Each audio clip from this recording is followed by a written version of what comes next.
Hello horror lovers, welcome to our channel. If spine-chilling true stories are your nightly ritual, you've come to the right place.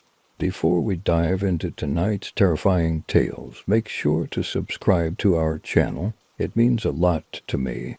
Don't forget to like this video and share where you're watching from in the comments below.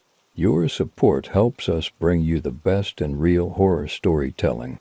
Now, turn off the lights, get comfortable, and prepare for a night filled with true nightmares. Let's get into the story. My name is Martin, and I've always been a skeptic. Stories of the supernatural, the paranormal, and the unexplained have never held any sway over me. I believed in what I could see, touch, and understand. That was until my world was turned upside down by an encounter, and hardly explained to this day. It was late autumn when my girlfriend, Linda, and I decided to spend a weekend in a secluded cabin deep in the Rocky Mountains.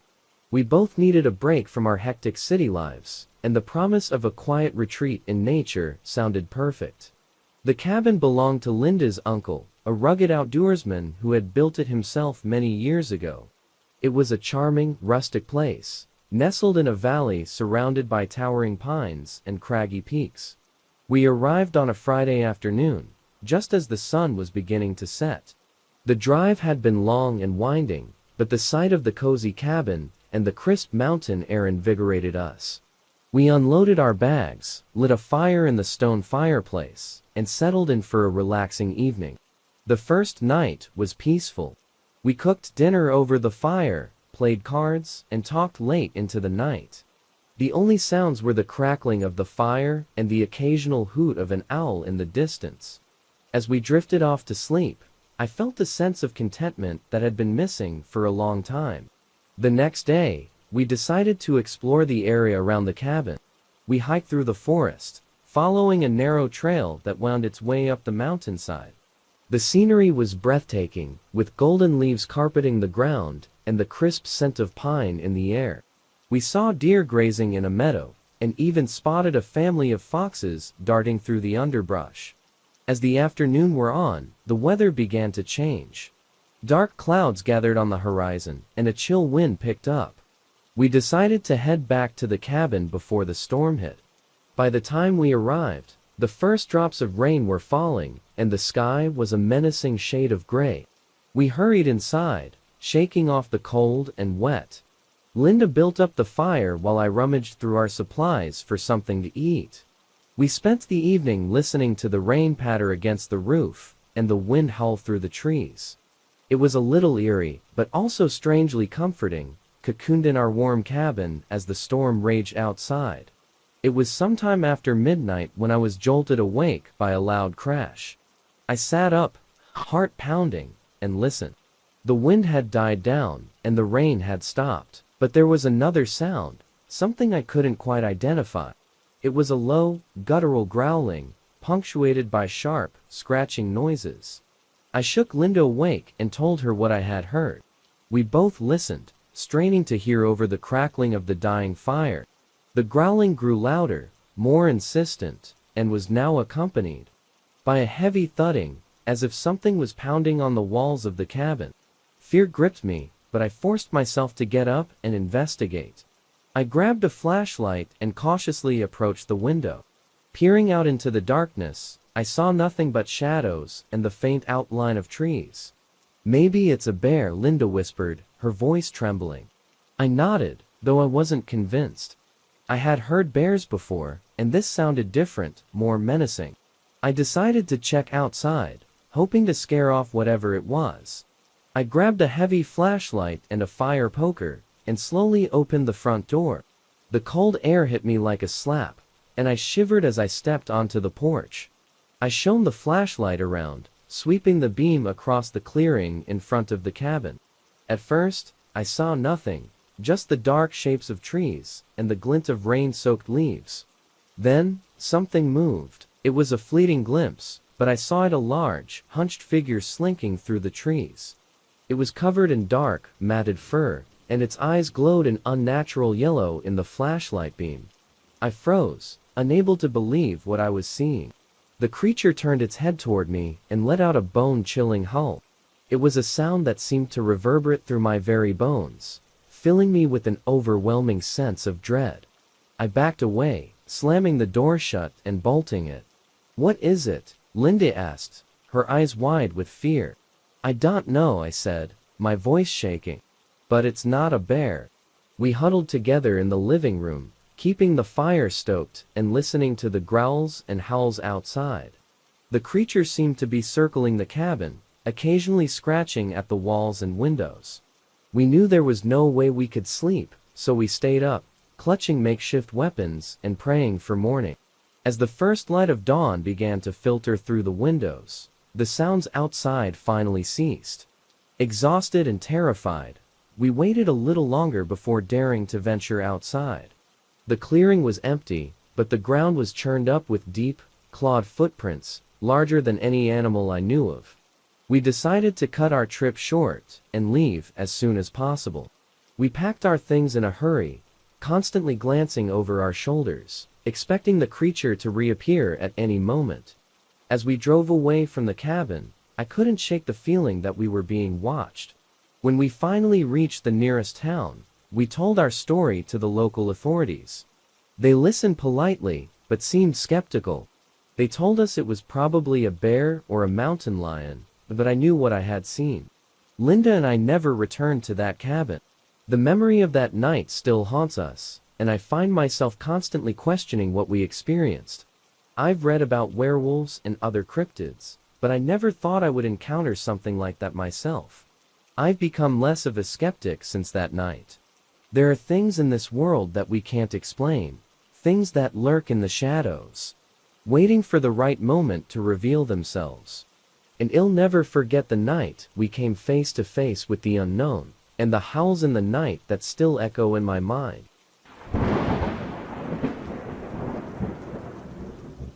My name is Emily, and I never believed in monsters.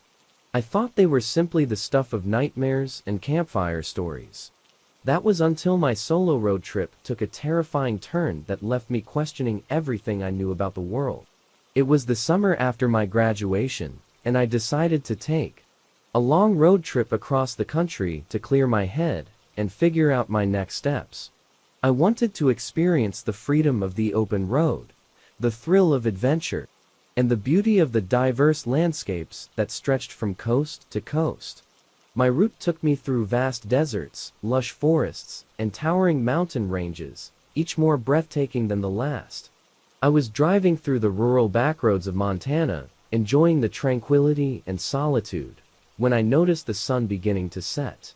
The colors of the sky shifted from bright blue to shades of orange and pink, casting a warm glow over the fields and forests. I decided to find a place to camp for the night, somewhere I could set up my tent and enjoy the stars. After a while, I found a small, secluded clearing off the main road. It was perfect. I parked my car, grabbed my camping gear, and set up my tent. The air was cool and crisp, filled with the sounds of chirping crickets and the rustle of leaves. I built a small campfire and cooked a simple dinner, feeling at peace with the world. As night fell, I sat by the fire, sipping on hot chocolate and gazing up at the sky. The stars were so bright and numerous, it was as if the entire universe was on display just for me. I felt a deep sense of contentment and gratitude for this moment of solitude and beauty.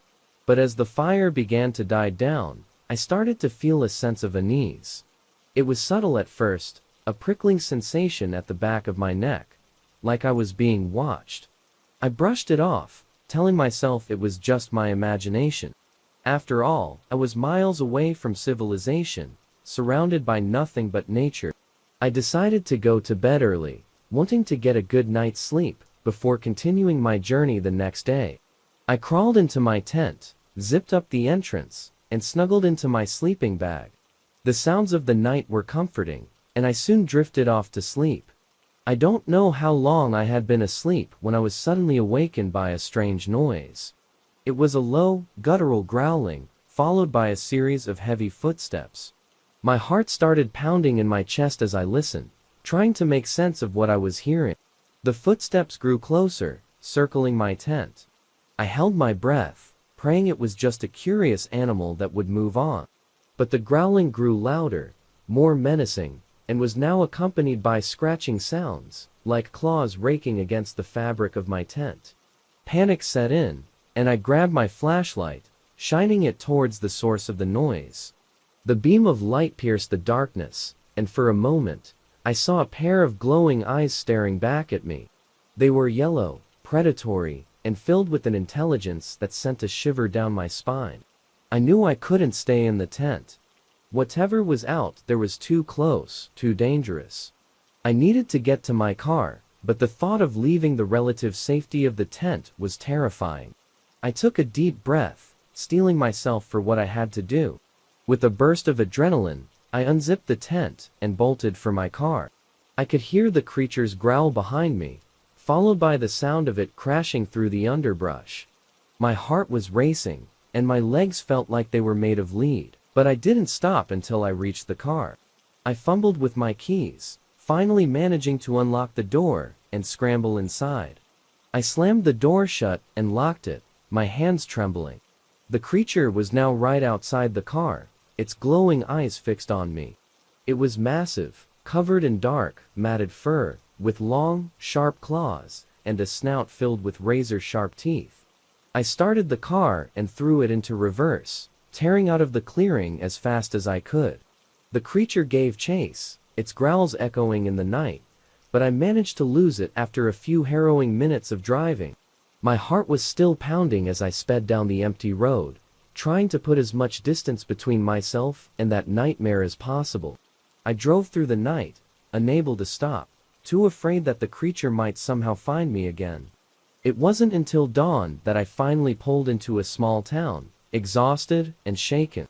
I found a diner and sat down, trying to calm my nerves with a cup of coffee. I told the waitress about my encounter, hoping for some reassurance or explanation. She listened intently, her expression serious. When I finished, she leaned in and lowered her voice. "You're not the first person to see it," she said. "There's been stories about that creature for years. Some say it's a werewolf, others call it a skinwalker. Whatever it is, it's not something you want to mess with." Her words sent a chill down my spine, but they also brought a strange sense of validation. I wasn't crazy, and I wasn't alone. There were others who had encountered the creature, who had survived to tell the tale. I decided to cut my road trip short and head back home. The experience had shaken me to my core, and I needed time to process what had happened. As I drove away from that small town, I couldn't help but glance in the rearview mirror, half expecting to see those glowing eyes following me. To this day, I don't know what I encountered in the Montana wilderness. Was it a werewolf, a skinwalker, or something else entirely? I may never know for sure. But one thing is certain, there are things in this world that defy explanation. Things that lurk in the shadows, waiting for the right moment to reveal themselves. And I will never forget the night I came face to face with the unknown, and the howls in the night that still haunt my dreams.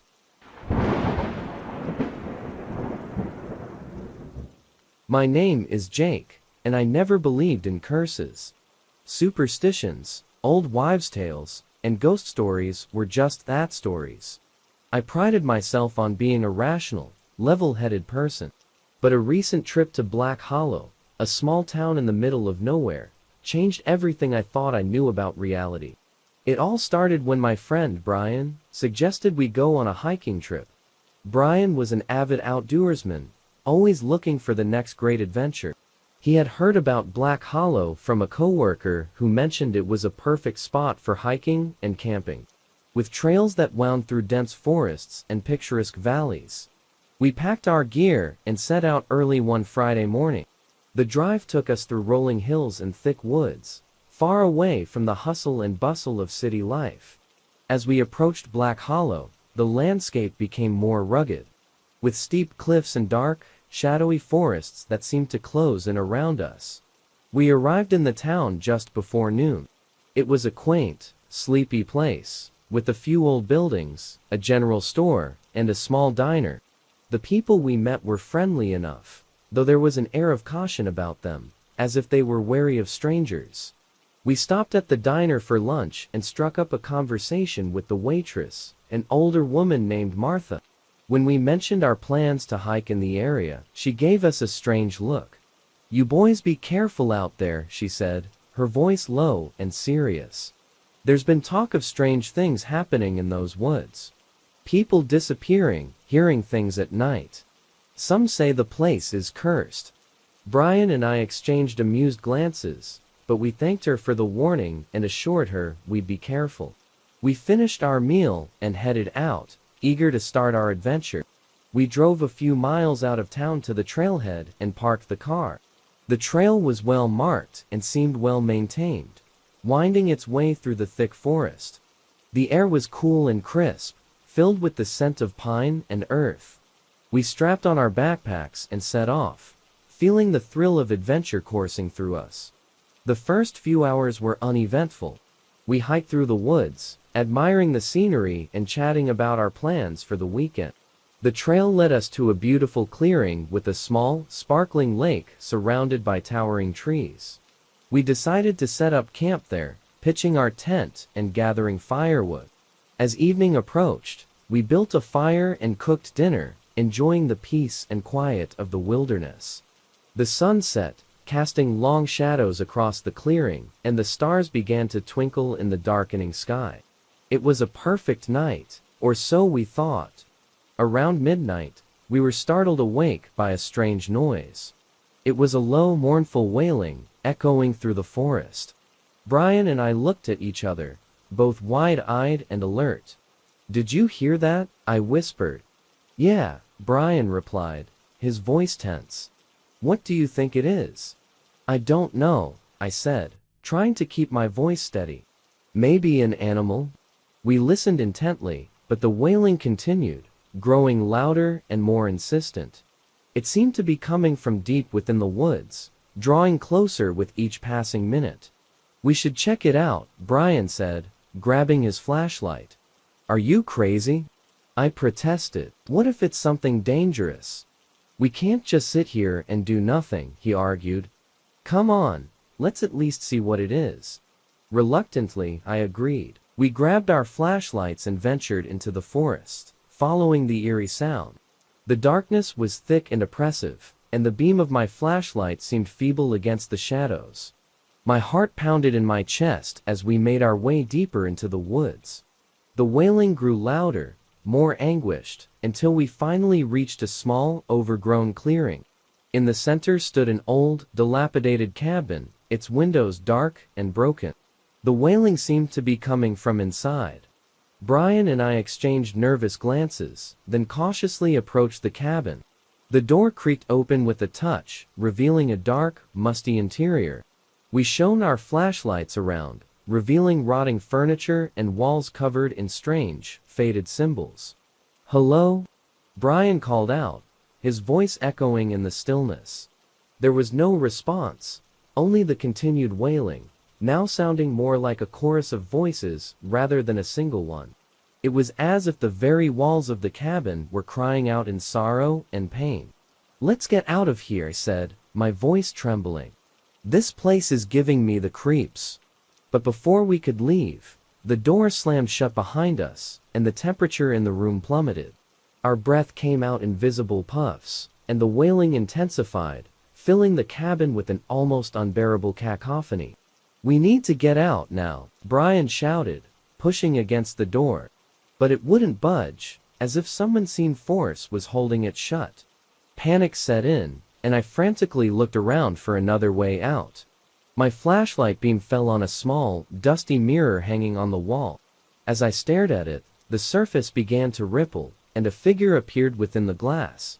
It was a woman, her face pale and gaunt, with eyes filled with sorrow and despair. She reached out a skeletal hand, and the wailing ceased, replaced by a soft, whispering voice. "Help us," she pleaded. "Release us from this curse." I stumbled back, horrified. Brian looked at me, his eyes wide with fear. "What do we do?" he asked, his voice shaking. "I don't know," I replied, my mind racing. But we have to do something. The woman's image faded, and the wailing resumed, louder than ever. I noticed a small, tattered book lying on a nearby table. It was covered in dust and cobwebs, but the symbols on its cover matched those on the walls. I grabbed the book and opened it, flipping through the pages.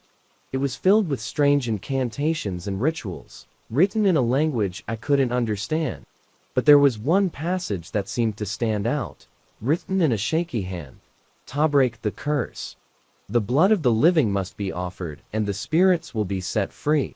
I looked at Brian, my heart sinking. "We have to do this," I said, my voice barely a whisper. He nodded, understanding. We didn't have a choice. We made a small cut on our palms with the pocket knife and let our blood drip onto the floor. As soon as the first drop hit the ground, the wailing stopped, and the temperature returned to normal. The door creaked open, and a soft breeze blew through the cabin, carrying with it a sense of peace. We stepped outside, relieved and exhausted. The cabin behind us seemed to shimmer and fade, as if it had never been there at all.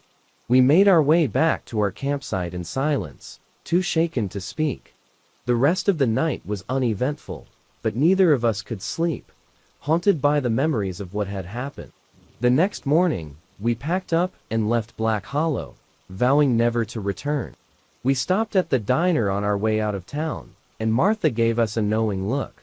"You boys saw it, didn't you?" she asked, her eyes filled with a mix of sympathy and understanding. We nodded, too drained to explain. She sighed and shook her head.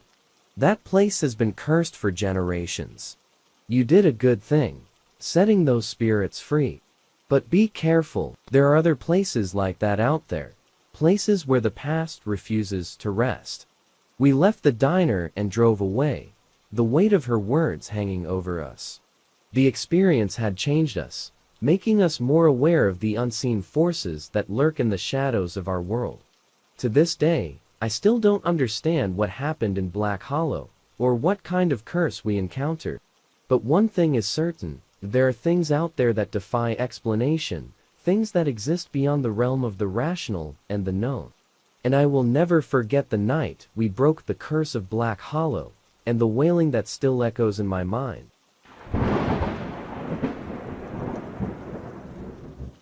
My name is Lucy, and I've always considered myself a skeptic.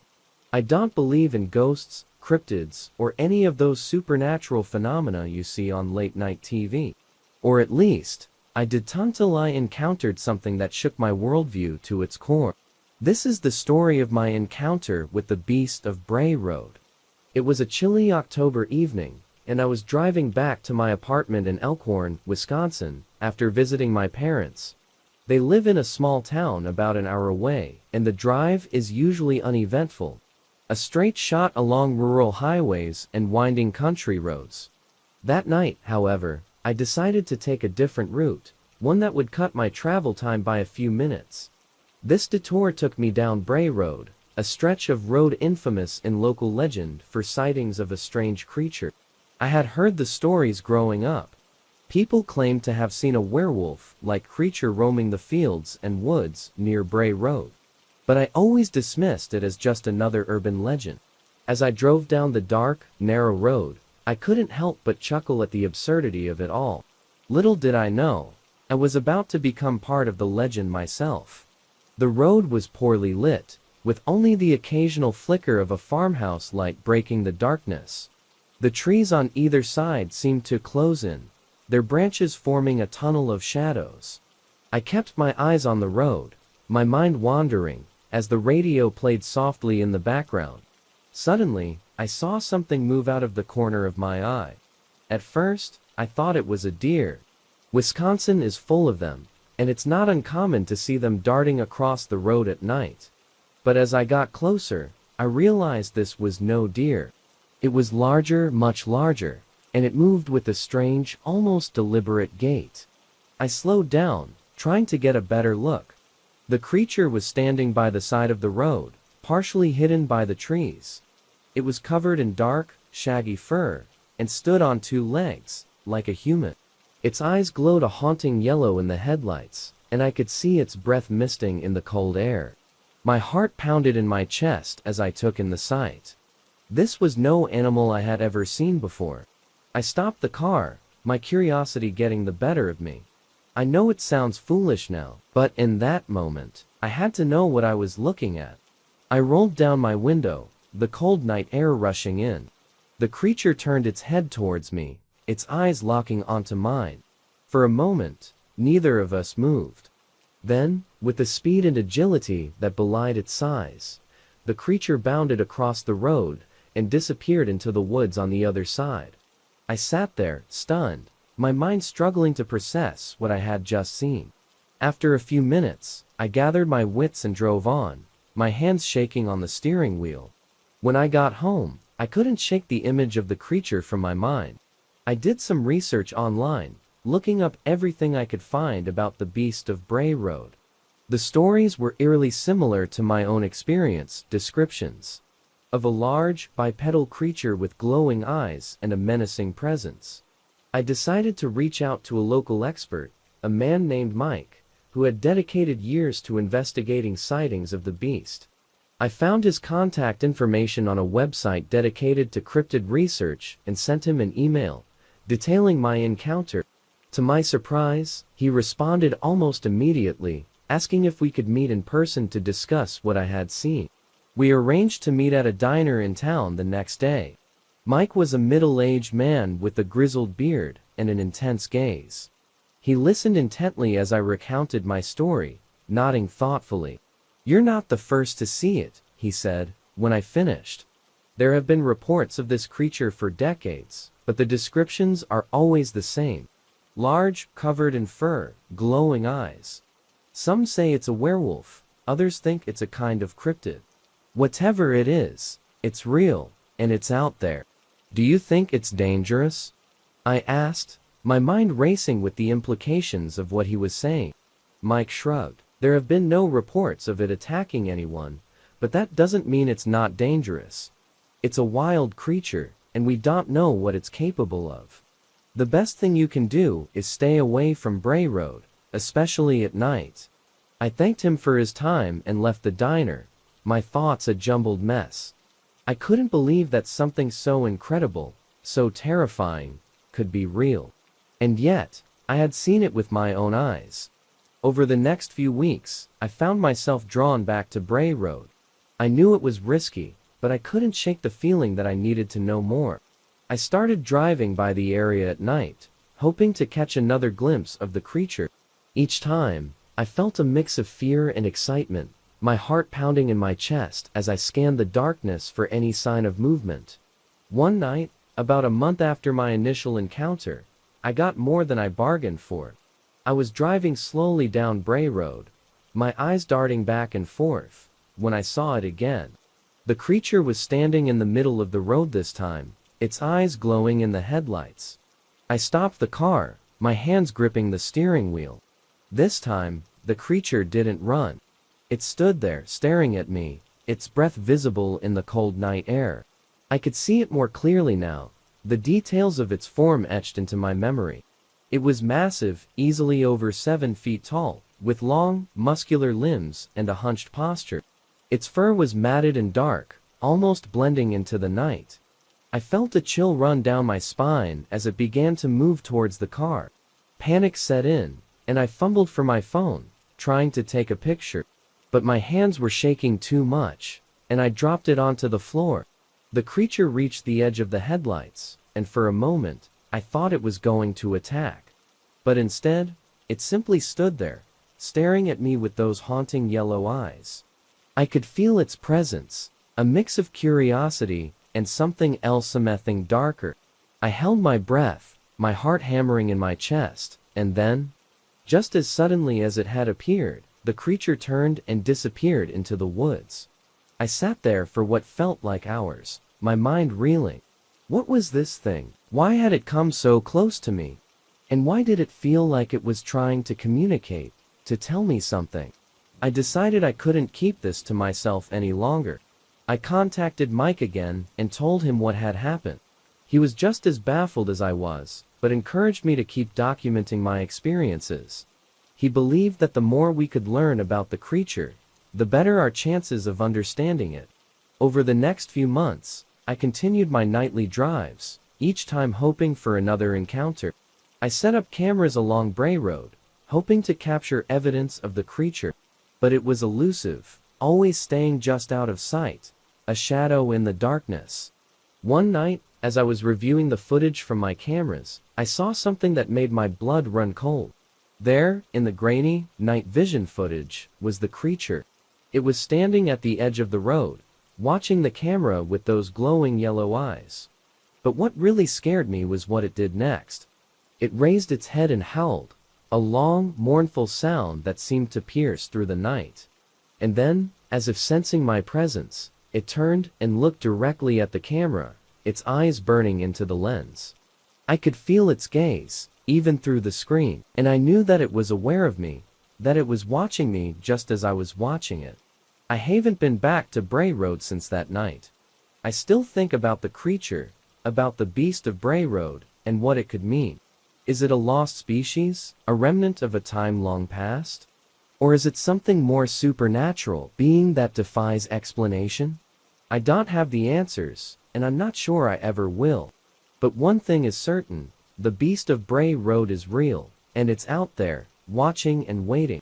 And sometimes, in the dead of night, I can still hear its howl, echoing through the darkness, a reminder of the mysteries that still lurk in the shadows of our world.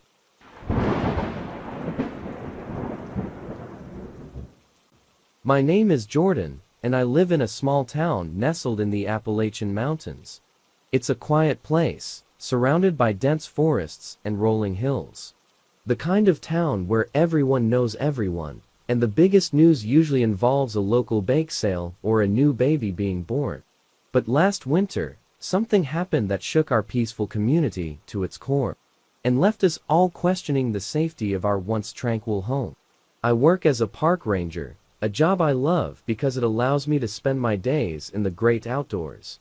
On a crisp January morning, I received a call from a local hiker named Greg who reported hearing strange noises in the woods near one of the less traveled trails.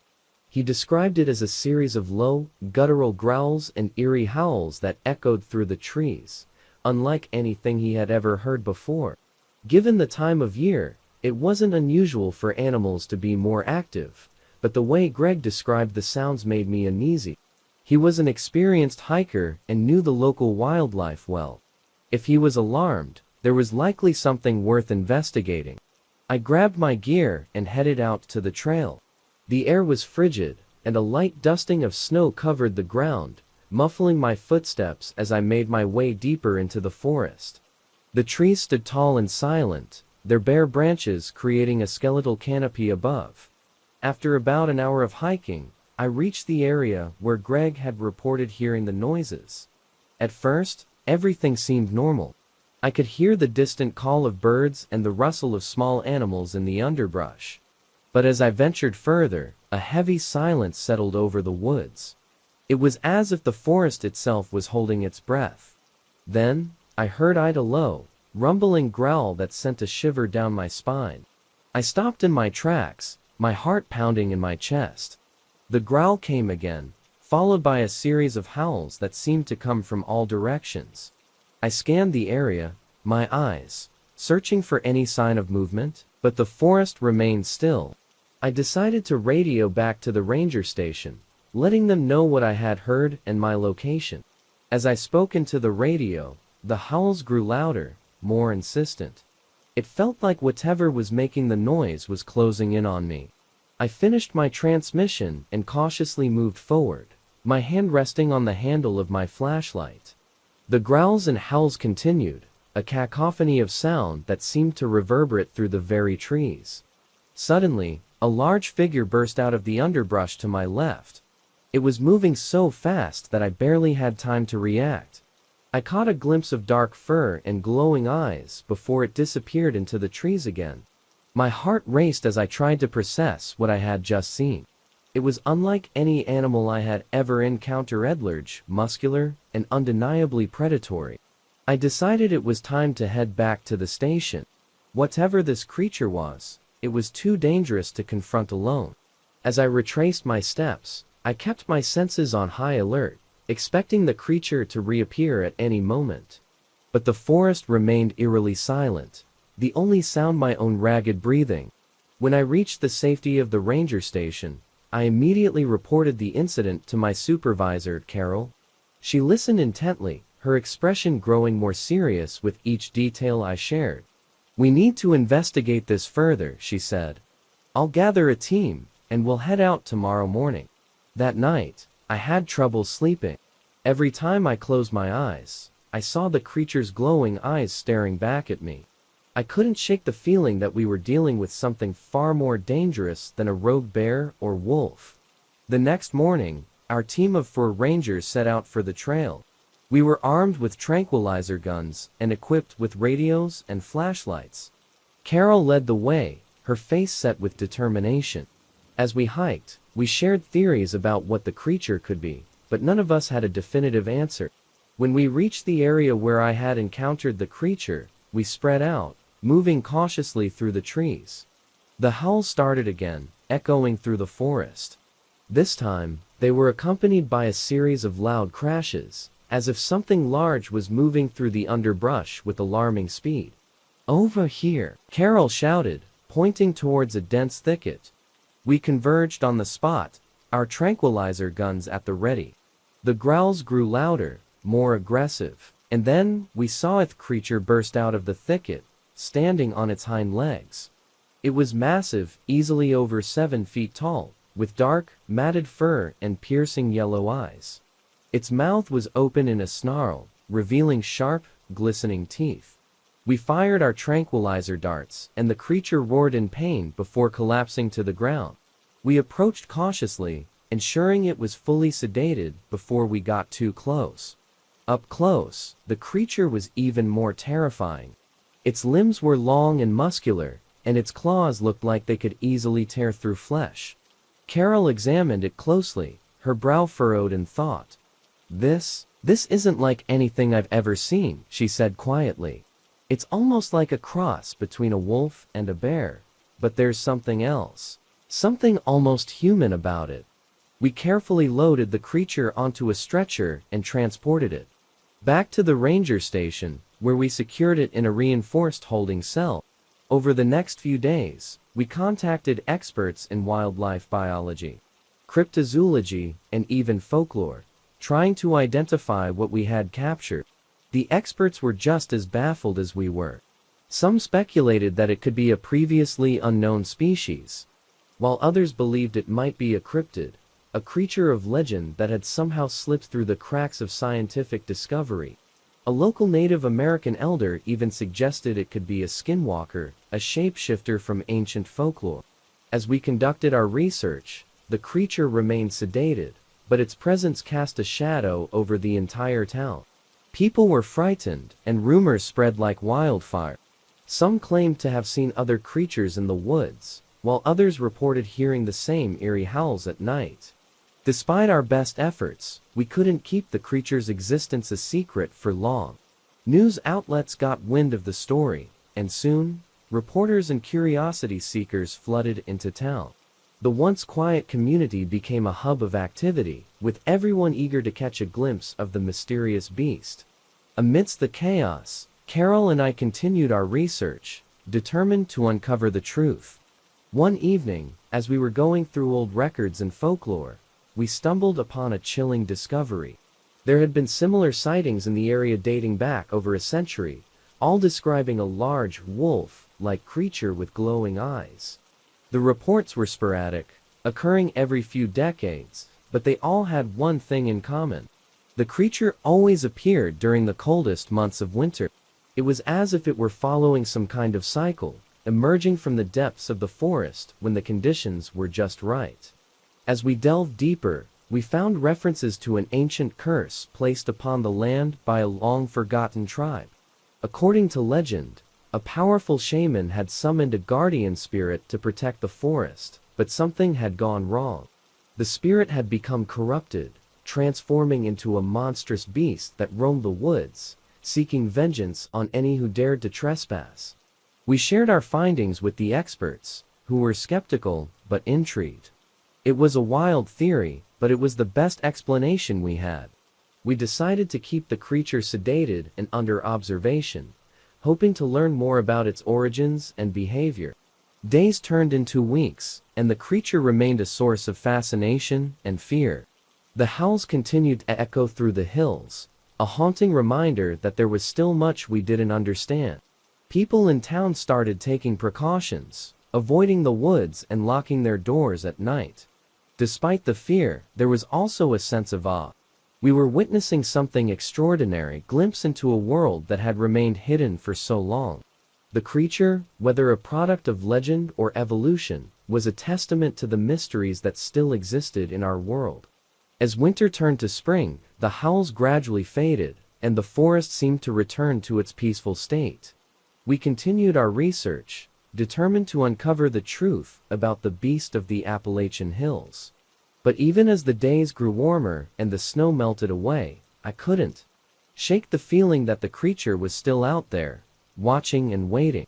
I still live in the same small town, and every now and then, I hear a distant howl echo through the night. It sends a shiver down my spine, a reminder of that cold January morning when I first encountered the beast. I've come to accept that some mysteries may never be fully understood, and that's okay. The world is a richer, more fascinating place because of them.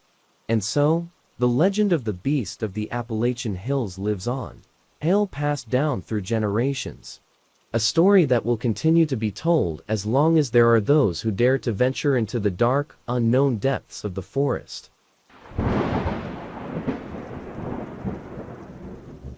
My name is Daniel, and I've lived in rural Wisconsin my entire life. Our town is small and quiet, surrounded by endless miles of farmland and dense forests. People here tend to keep to themselves, and the most exciting thing that usually happens is the county fair every summer. That is, until the summer of 2019, when something happened that still haunts me to this day. I work as a mechanic in a small garage just off Bray Road, a stretch of road notorious for its eerie reputation. Over the years, there have been numerous reports of strange creatures lurking in the woods. But most people just dismiss them as local legends or the product of overactive imaginations.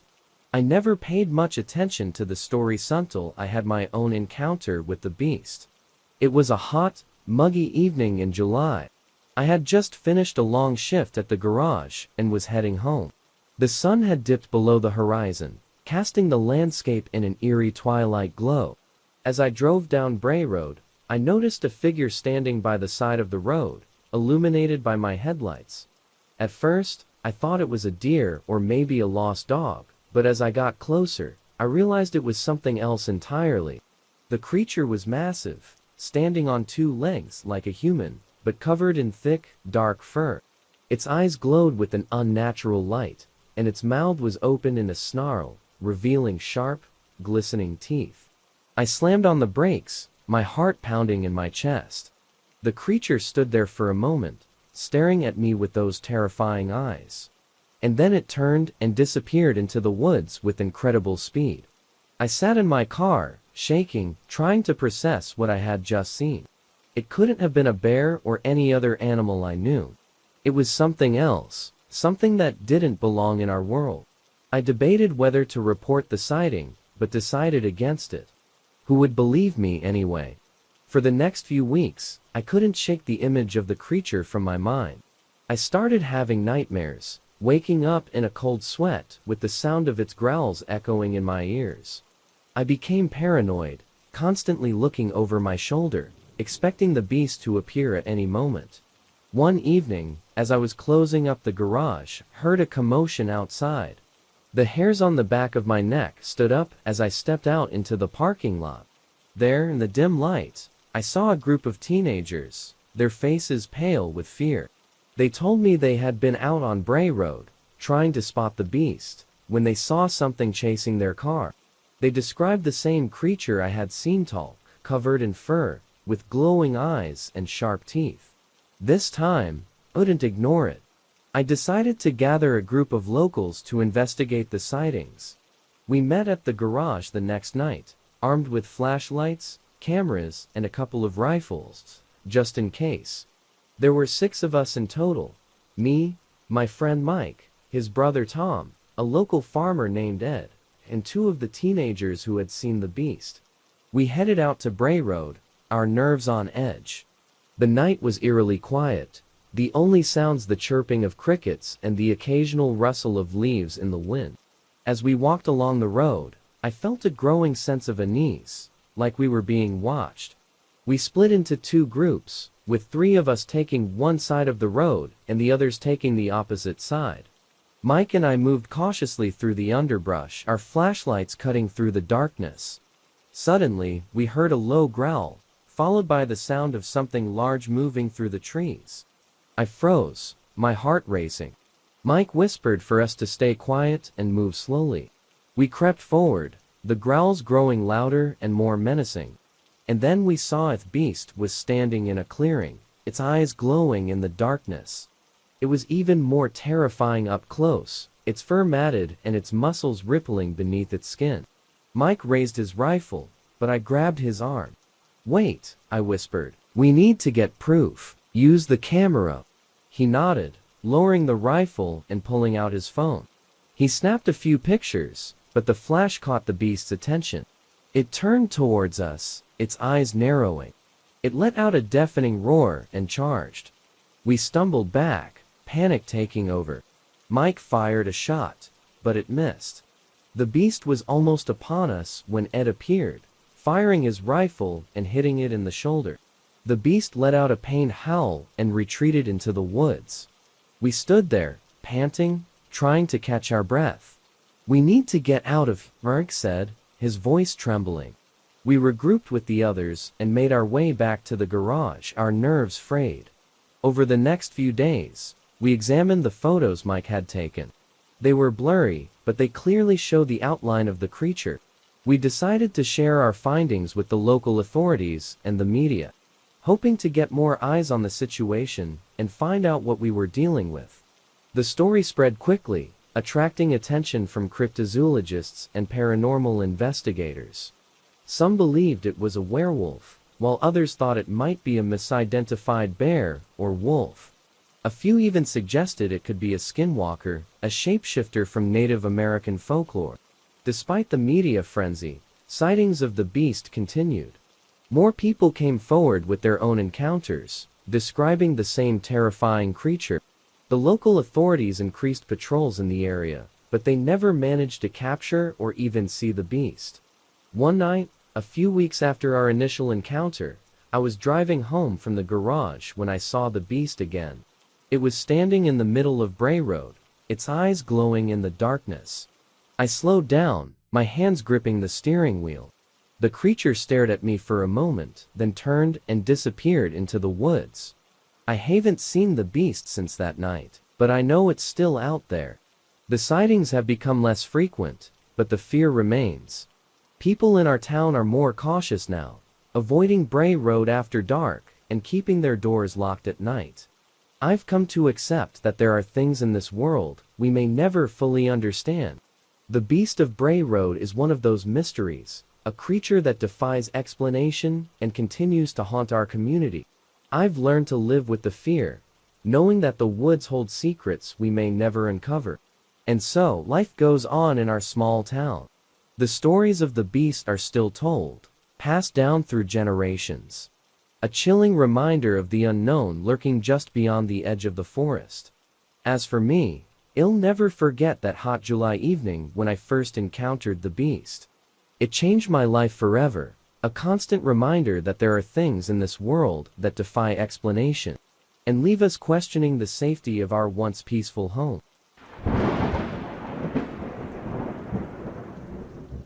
I'm Emily, a writer living in a small town in New England. The area is known for its rich history and scenic beauty, but beneath its picturesque surface lies a dark secret that has haunted me for years. This is the story of the night I encountered a werewolf, a night that changed my life forever. It was the fall of 2017, a time when the leaves were turning brilliant shades of red and gold, and the air was crisp and cool.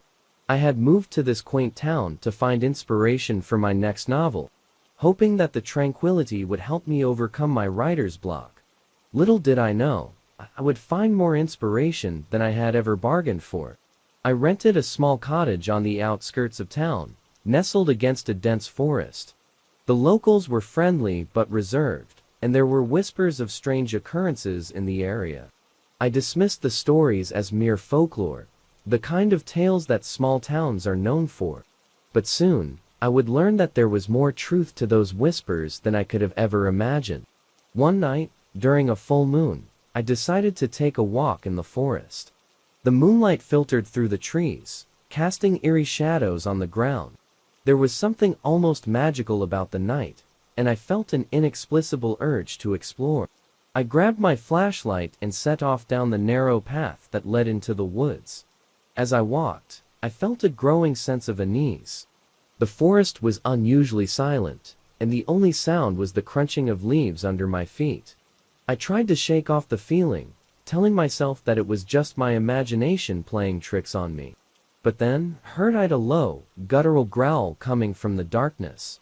I froze, my heart pounding in my chest. The growl grew louder, and I could hear the sound of something large moving through the underbrush. I fumbled with my flashlight, trying to shine it in the direction of the noise. The beam of light cut through the darkness, revealing a pair of glowing yellow eyes staring back at me. I took a step back, my breath catching in my throat. The creature stepped into the light, and I saw it clearly for the first time. It was massive, standing on two legs like a human, but covered in thick, dark fur. Its face was a grotesque blend of human and wolf, with sharp teeth bared in a snarl. I had never seen anything so terrifying in my life. The creature lunged at me, and I turned and ran, my heart racing.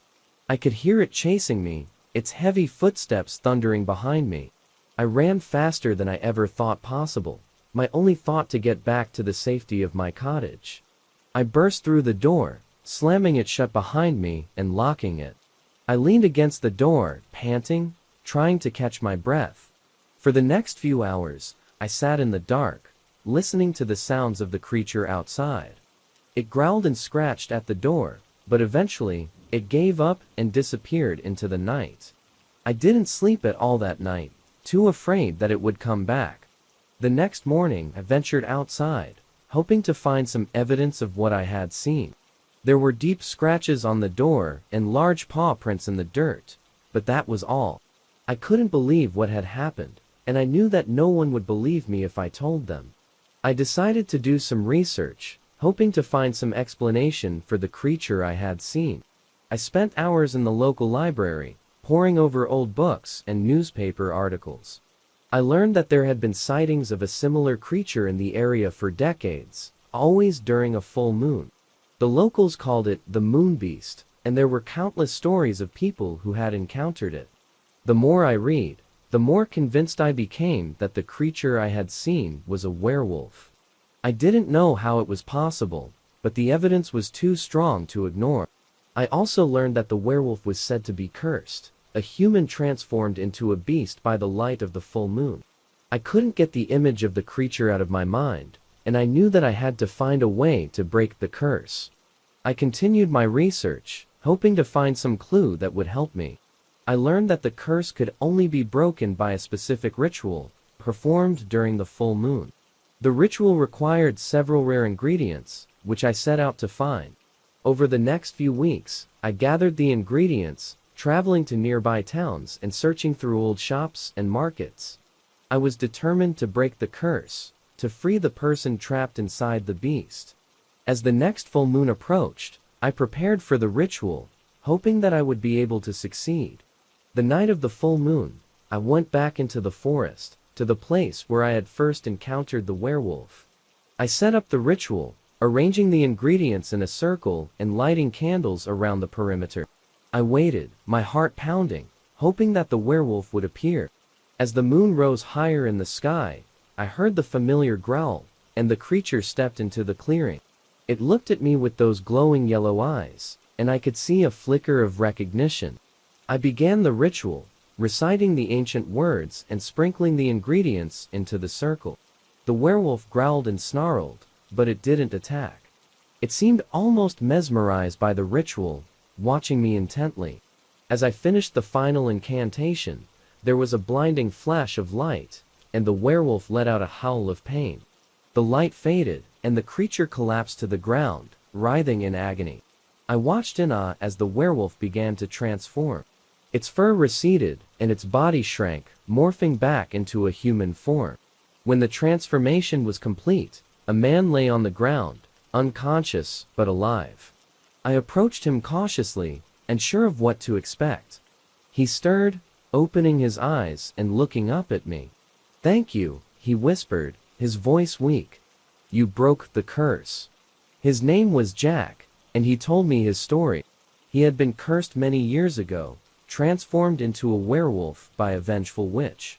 He had spent decades trapped in the form of a beast, terrorizing the town during the full moon.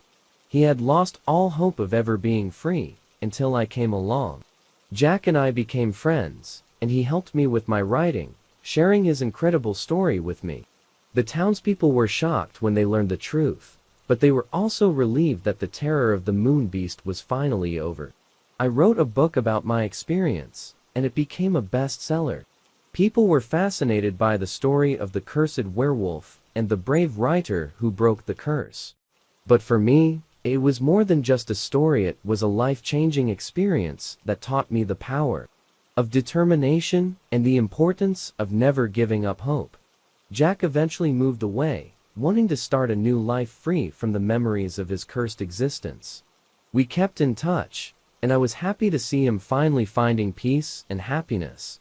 As for me, I continued to write, drawing inspiration from the incredible events I had experienced.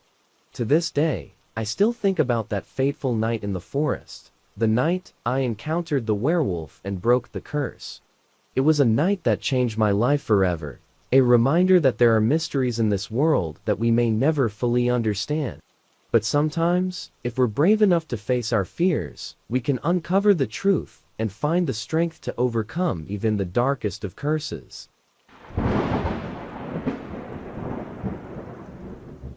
My name is Liam, and I grew up in the heart of the Appalachian Mountains.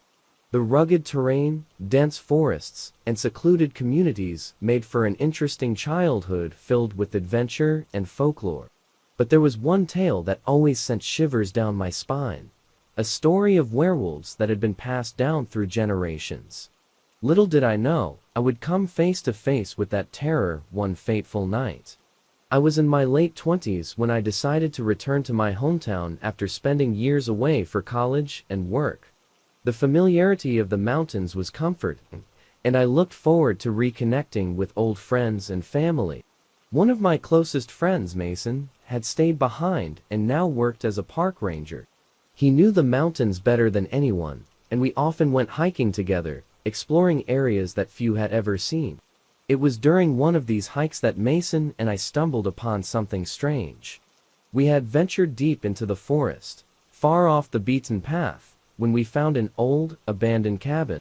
It looked like it had been untouched for decades, the wooden structure barely holding together.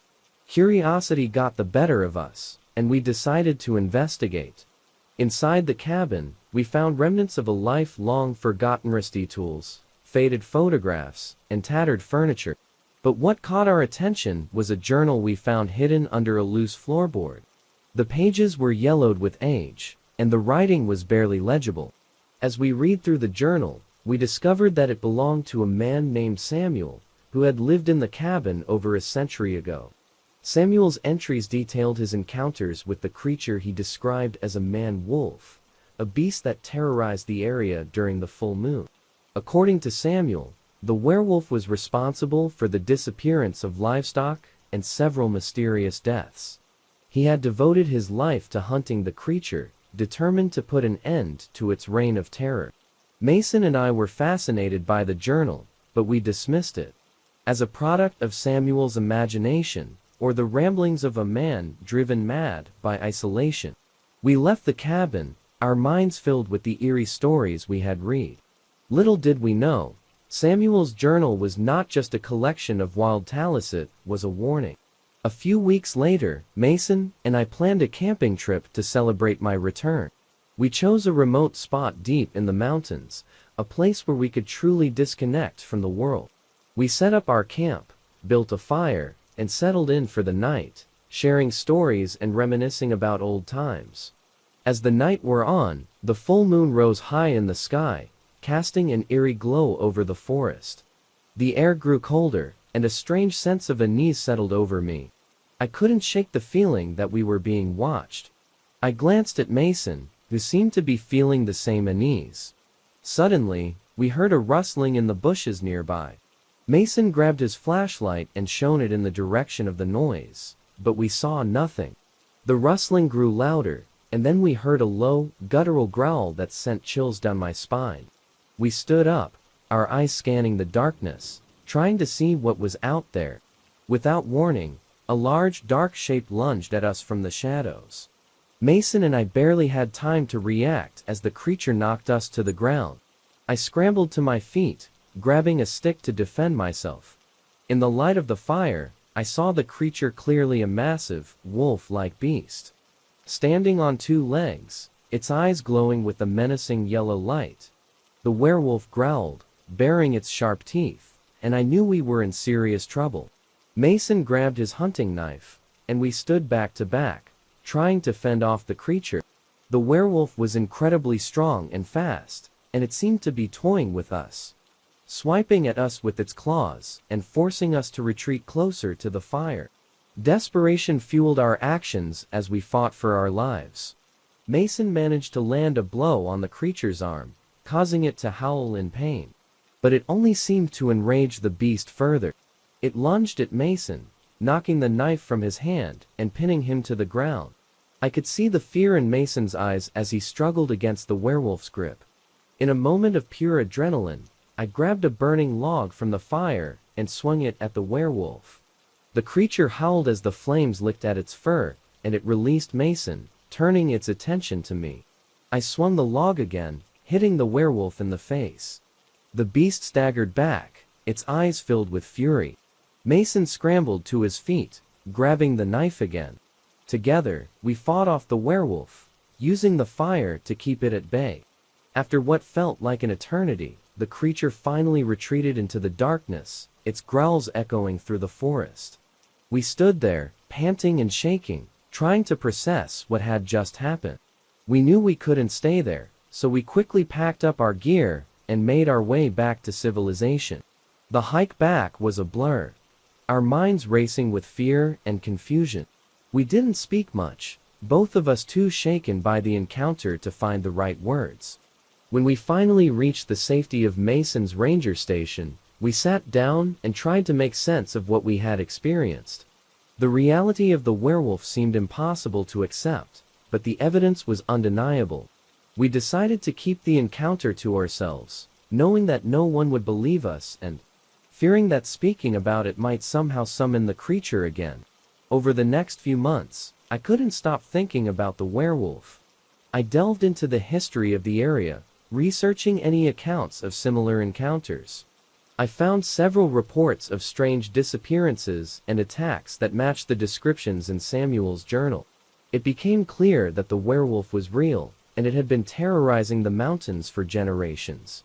I knew I couldn't live in fear forever, so I decided to confront the creature once and for all. I gathered as much information as I could, learning about werewolf lore and how to combat them. Silver was said to be the werewolf's weakness, so I acquired a silver knife and silver bullets, hoping they would be enough to stop the beast. Mason was reluctant to join me at first, but he eventually agreed, knowing that we had to put an end to the terror once and for all. We planned our attack carefully, choosing a night of the full moon when we knew the werewolf would be active. We returned to the spot where we had first encountered the creature, our nerves on edge. As the moon rose, we heard the familiar growls and rustling in the bushes. The werewolf emerged from the darkness, its eyes glowing with malevolence. It lunged at us, but this time we were prepared. Mason fired his rifle, the silver bullets hitting the creature and causing it to howl in pain. The werewolf staggered, but it didn't fall. I rushed at it with the silver knife, plunging it into the beast's chest. The creature let out a final, agonized howl before collapsing to the ground. We stood there, breathless, watching as the werewolf transformed back into a humana man we recognized as one of the town's reclusive residents. The truth was finally revealed: the werewolf curse had been passed down through the generations, each victim doomed to terrorize the mountains under the light of the full moon. We knew that we had broken the curse, but the knowledge of what had happened would stay with us forever. Mason and I became closer after that night, bound by the shared experience of confronting and defeating a werewolf. We never spoke of it to anyone else, knowing that the story would be too unbelievable. But the memory of the werewolf and the terror it brought would remain with us for the rest of our lives. As for me, I continued to write, using my encounter as inspiration for my stories. I knew that the world needed to hear the truth, even if they believed it to be fiction. The hidden terror of the Appalachians was real, and I had faced it head-on, emerging stronger and more determined to protect those I cared about from the darkness that lurked in the shadows.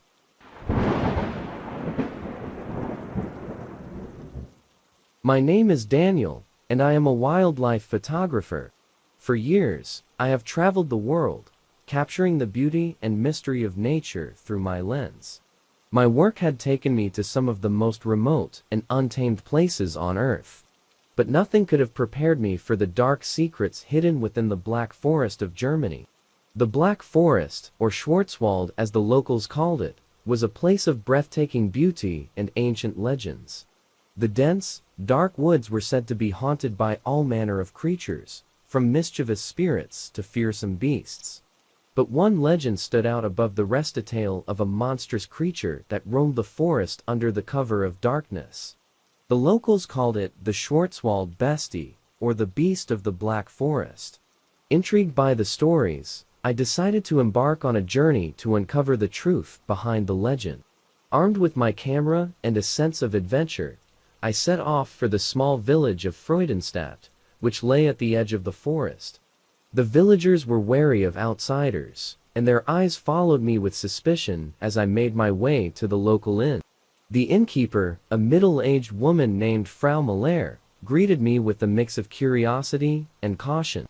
"You must be the photographer," she said, her eyes narrowing slightly. "Yes," I replied. "I'm here to learn about the beast of the Black Forest." Frau Muller crossed herself and shook her head. "You should be careful. The forest is not a place for the faint of heart, especially at night. Many have ventured into those woods and never returned." Undeterred, I spent the next few days exploring the village and talking to the locals. The stories were chilling: farmers who had found their livestock slaughtered, hikers who had seen shadowy figures lurking among the trees, and hunters who had heard blood-curdling howls in the dead of night. One name kept coming up in my conversations: Lucas Bauer, an old hunter who lived in a secluded cabin deep within the forest. According to the villagers, Lucas had encountered the beast and survived to tell the tale. Determined to hear his story, I set off for his cabin, guided by a rough map and the villagers' warnings. The journey was long and arduous, the forest growing denser and darker with each step. The air was thick with the scent of pine and earth, and the only sounds were the rustling of leaves and the distant calls of birds. As I approached Lucas's cabin, I felt a sense of unease, as if the forest itself was watching me. Lucas's cabin was a modest structure made of wood and stone, nestled in a clearing surrounded by tall, ancient trees. The old hunter greeted me with a wary eye and a shotgun slung over his shoulder. "What brings you here?" he asked, his voice gruff and gravelly. "I'm here to learn about the beast," I replied. "The villagers say you've encountered it." Lucas studied me for a long moment before nodding. I've seen it, but it's not a story for the faint-hearted." We sat by the fireplace, and Lucas began to recount his harrowing encounter with the beast. He spoke of a creature unlike any other, taller than a man, with thick, matted fur, and eyes that glowed like embers in the night. Its claws were as sharp as knives, and its howls echoed through the forest like the wail of a banshee. "It was a night of the full moon," Lucas said, his voice tinged with fear. "I was out hunting when I heard Ida howl. That chilled me to the bone. I turned and saw it standing there, its eyes fixed on me. I fired my rifle, but it moved faster than any creature I've ever seen. It vanished into the shadows, and I barely made it back to my cabin alive. As Lucas spoke, I felt a shiver run down my spine. His story was more than just a legend, it was a first-hand account of a creature that defied explanation. Determined to capture evidence of the beast, I asked Lucas if he would guide me into the forest on the night of the next full moon.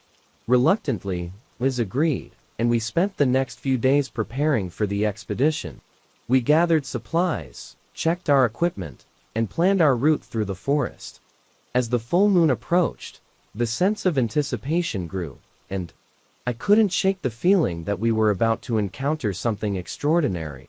The night of the full moon was clear and cold, the sky a tapestry of stars. Lucas and I set off into the forest, our lanterns casting long shadows on the path ahead. The air was thick with tension, and every rustle of leaves and snap of twigs made my heart race. We reached a clearing deep within the forest, a place where Lucas had first encountered the beast. The moonlight bathed the clearing in an eerie glow, and the silence was almost deafening. We set up our cameras and waited, our breaths visible in the cold night air. Hours passed, and just as I began to doubt we would see anything, a distant howl broke the silence.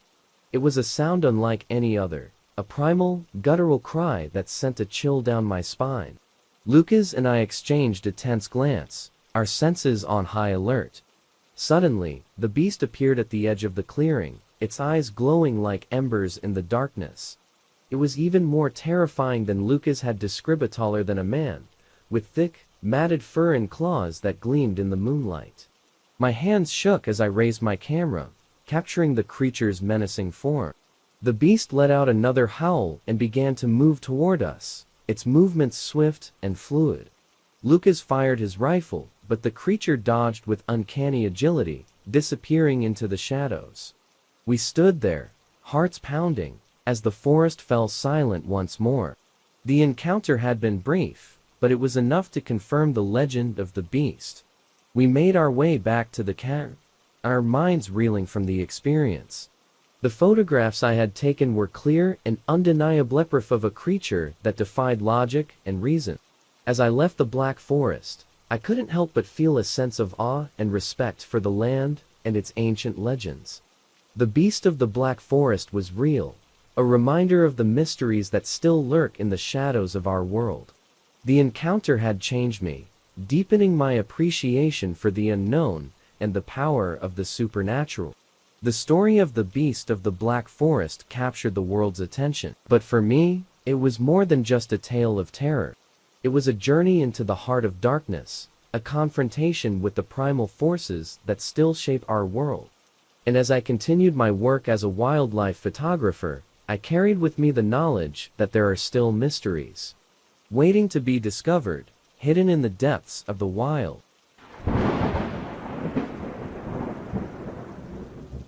My name is Ethan, and I grew up in a small, sleepy town in the Pacific Northwest. The kind of town where everyone knows each other and secrets are hard to keep. Life was simple, predictable, and often dull. That is, until the night of the blood moon. I had always been fascinated by the supernatural. Growing up, I devoured every book and movie about ghosts, vampires, and werewolves. But it was one thing to read about these creatures and another to come face to face with them. The blood moon changed everything. The blood moon, as the elders called it, was a rare lunar event when the moon appeared to turn a deep red. It was said to be a time when the veil between our world and the supernatural was at its thinnest, a night when anything could happen. Most people dismissed it as superstition, but there were those who believed the legends and prepared for the worst. I was 18 at the time, on the cusp of leaving for college. My best friend Sam and I had always planned to leave our small town behind and seek adventure in the big city. But before we could embark on our journey, we wanted to experience one last thrill of blood moon. It was a chilly October evening, the air crisp with the promise of winter. Sam and I had planned to spend the night at our favorite spot, an abandoned cabin deep in the woods. We had been there countless times before, seeking solace and escape from the monotony of our lives. But this night was different. As we made our way through the forest, the moon began to rise, casting an eerie red glow over the landscape. The shadows grew longer, and the air seemed to hum with an unnatural energy. We reached the cabin just as the moon reached its zenith, its crimson light bathing the clearing in an otherworldly hue. We settled in, lighting a fire in the old stone hearth. The warmth was welcome, but it did little to dispel the sense of unease that hung in the air. We talked and laughed, trying to ignore the growing tension, but there was no escaping the feeling that something was watching us. Around midnight, the howls began. At first, they were distant, barely audible over the crackling fire.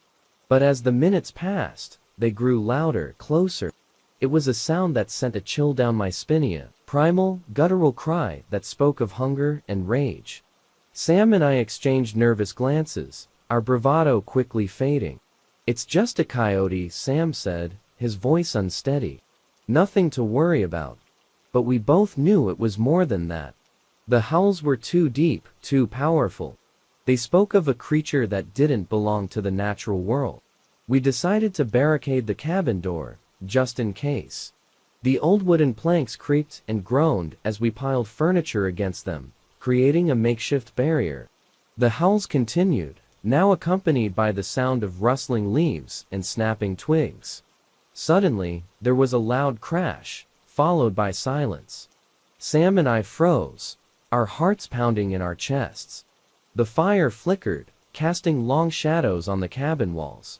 Then, the door shook violently, as if something massive was trying to force its way inside. The barricade held, but just barely. Through the gaps in the wood, I caught a glimpse of the creature, a massive, hulking figure with glowing red eyes. Its fur was matted and dark, its teeth sharp and gleaming in the firelight. It was a werewolf, a creature of legend brought to life by the blood moon. Panic set in as the creature continued to batter the door. Sam and I searched the cabin for anything we could use as a weapon. I found an old hunting rifle, its barrel rusted but still functional. Sam grabbed a heavy iron poker from the hearth. The door splintered and cracked, the werewolf's claws tearing through the wood. We aimed our makeshift weapons, ready to fight for our lives. The door finally gave way, and the creature lunged at us with a terrifying roar. I fired the rifle, the shot echoing through the cabin. The bullet struck the werewolf in the shoulder, causing it to howl in pain. But it wasn't enough to stop it.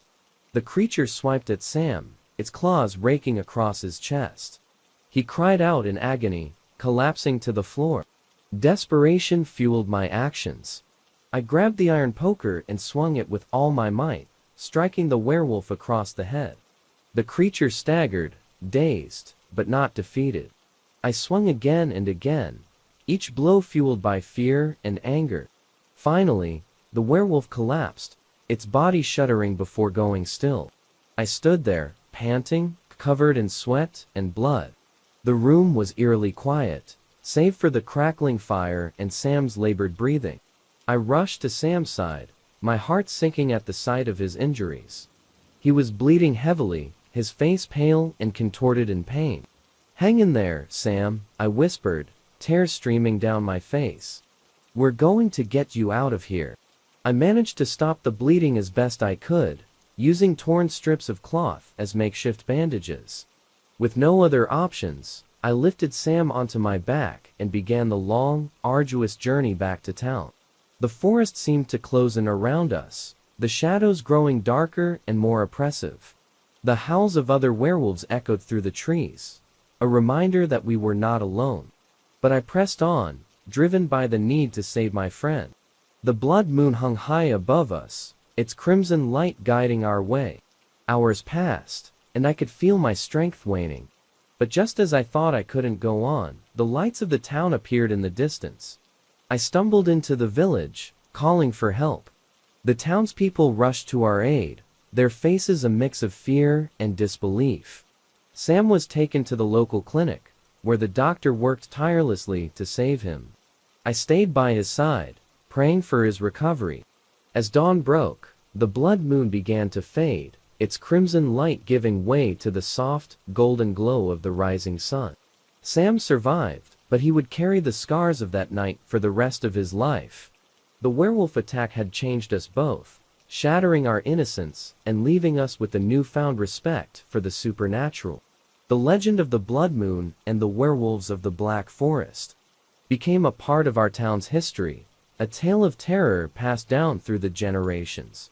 And though the nights were once again peaceful, we knew that the curse of the blood moon would return, bringing with it the horrors that lurked in the shadows. As for me, I continued my journey, forever changed by the events of that night. I became a guardian of the supernatural, dedicated to uncovering the mysteries of the unknown, and protecting others from the darkness that lay just beyond the veil. And so, the legend of the blood moon lives on, a reminder that even in the quietest of towns, the supernatural is never far away, waiting for the next full moon to reveal its secrets once more.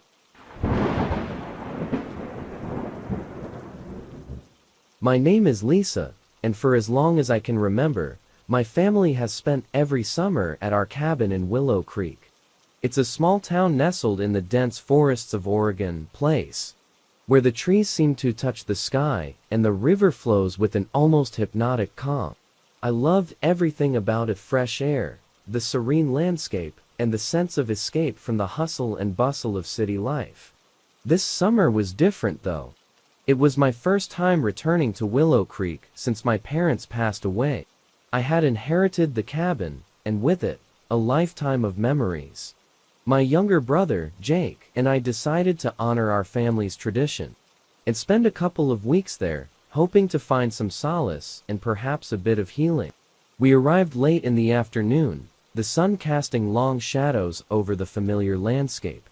The cabin stood just as we remembered it, a charming wooden structure with a wraparound porch and a stone fireplace. It felt like stepping back in time. That first evening, we unpacked our bags and settled in. We cooked a simple dinner and ate on the porch, watching the stars emerge one by one. The tranquility of the forest was comforting, a stark contrast to the noise and chaos of our everyday lives. As the night grew darker, we decided to take a walk down to the river. It was a tradition our parents had started when we were kids, walking under the moonlight, listening to the symphony of nocturnal creatures. We followed the well-worn path, our footsteps muffled by the soft earth. The river was as beautiful as ever, its surface shimmering in the moonlight. We sat on a fallen log, talking about our parents and sharing stories of our childhood. It was a bittersweet moment, filled with both joy and sorrow. Suddenly, a rustling sound broke the silence. We turned, expecting to see a deer, or perhaps a raccoon, but there was nothing. The forest had gone eerily quiet, the usual sounds of the night abruptly silenced. "Did you hear that?" Jake whispered, his eyes wide with concern. I nodded, my heart beginning to race. "It's probably just an animal. Let's head back to the cabin." We stood up and started walking back, our senses on high alert. The rustling sound came again, louder this time, followed by a low growl. I felt a chill run down my spine. Something was out there, watching us. We quickened our pace, the cabin's lights, a beacon in the darkness.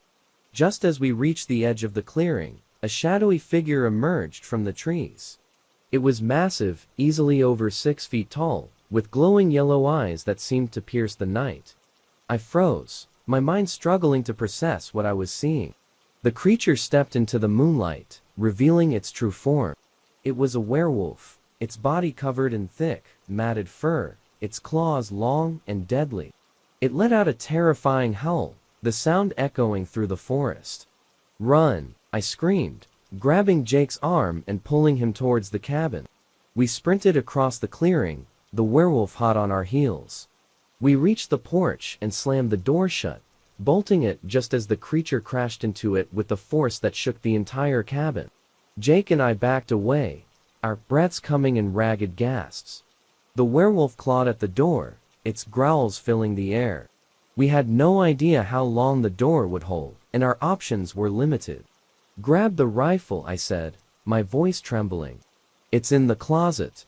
Jake nodded and ran to retrieve the weapon. I grabbed a large kitchen knife, my hands shaking. We had to defend ourselves, but the odds were not in our favor. The door began to splinter, the werewolf's claws tearing through the wood. Jake returned with the rifle, his face pale with fear. He aimed at the door, ready to fire the moment the creature broke through. With a final, powerful blow, the door shattered. The werewolf lunged into the cabin, its eyes fixed on us. Jake fired, the shot echoing like thunder. The bullet struck the creature in the chest, but it only seemed to enrage it further. I charged with the knife, slashing at the werewolf's side. It howled in pain, its claws swiping at me.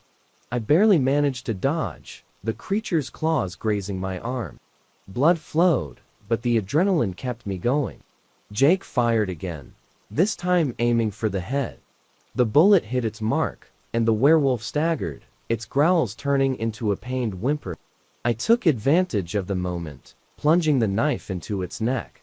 The werewolf fell to the ground, its body convulsing, before finally going still. We stood there, panting and covered in blood, our minds reeling from what had just happened. The once peaceful cabin was now a scene of chaos and destruction. We knew we couldn't stay there. More werewolves could be out there, drawn by the sounds of the fight. We gathered what we could and made our way to the nearest town, our hearts heavy with the weight of what we had just experienced. The townspeople were skeptical at first, but the evidence was undeniable. The werewolf's body was real, a testament to the horrors that lurked in the forest. The local authorities took over, and the story spread like wildfire. Jake and I decided not to return to Willow Creek. The memories of our parents were too precious to be overshadowed by the terror we had faced. We moved on, carrying the scars of that night, both physically and emotionally. The legend of the werewolf of Willow Creek became a part of local folklore, a cautionary tale for those who ventured too far into the woods on a moonlit night. And though we tried to forget, the memories of that summer remain, a constant reminder of the thin line between the world we know and the one that lies just beyond the shadows.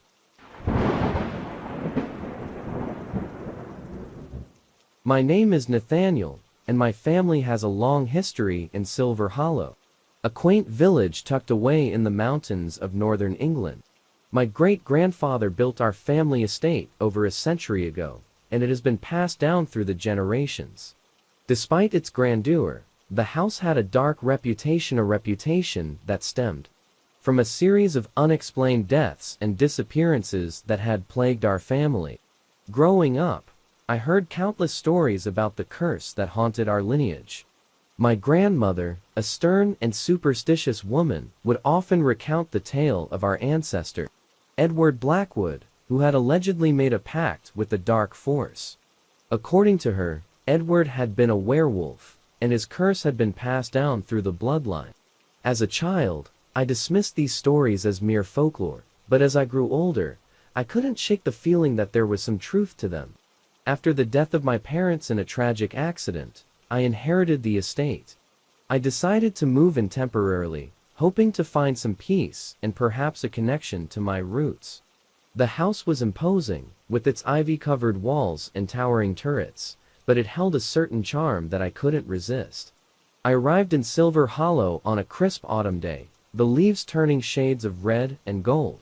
The villagers greeted me with a mix of curiosity and apprehension. It was clear that the Blackwood name still held a certain weight, and not all of it was positive. I settled in, determined to uncover the truth behind the curse, and put an end to the superstitions that had haunted my family for generations. The first few days were uneventful, and I busied myself with restoring the estate. The house was in surprisingly good condition, considering its age, but it needed some repairs and a lot of cleaning. I explored the grounds, discovering hidden gardens and overgrown paths that led to the edge of the forest. One evening, while sorting through the dusty attic, I came across a collection of old journals and letters. They belonged to Edward Blackwood, the very ancestor my grandmother had spoken of. The journals detailed his life and the strange events that had led to the rumors of his curse. Edward had been a reclusive man, deeply involved in the study of the occult. He wrote about his encounters with a mysterious figure who had offered him power and longevity in exchange for his humanity. Desperate and ambitious, Edward had accepted, unaware of the true nature of the pact he had made. The journals hinted at his transformation into a werewolf and the subsequent terror he had unleashed upon the village. As I read, a sense of unease settled over me. The details were disturbingly vivid, and the dates matched the timeline of the deaths and disappearances my grandmother had mentioned. Could it be possible that the curse was real? That night, I couldn't sleep. I lay in bed, listening to the sounds of the old house creaking and settling. The wind howled outside, and the shadows seemed to dance on the walls. Just as I was drifting off, a loud crash echoed from downstairs. I jolted upright, my heart pounding. I grabbed a flashlight and cautiously made my way to the source of the noise. The library door was ajar, and inside, books and papers were scattered across the floor. At the center of the mess was an old, ornate mirror that I hadn't noticed before. Its surface was cracked, and it seemed to emanate a cold, eerie light. As I approached, I caught a glimpse of my reflection. But it wasn't me. The figure staring back had wild, glowing eyes and a feral snarl.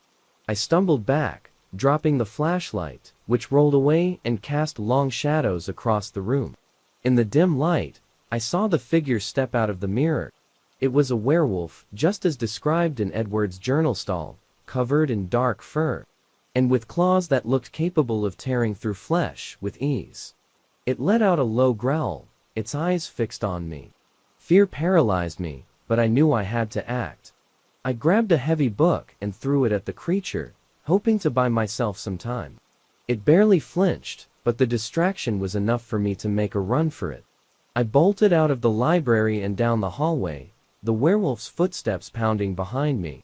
I reached the grand staircase and took the steps 2 at a time, my only thought to get outside where I might have a chance to escape. I burst through the front door and into the chilly night, the full moon casting an eerie glow over the estate. The werewolf was close behind, its growls growing louder. I ran towards the forest, hoping to lose it among the trees. My lungs burned, and my legs felt like they were about to give out, but I couldn't stop. Not now.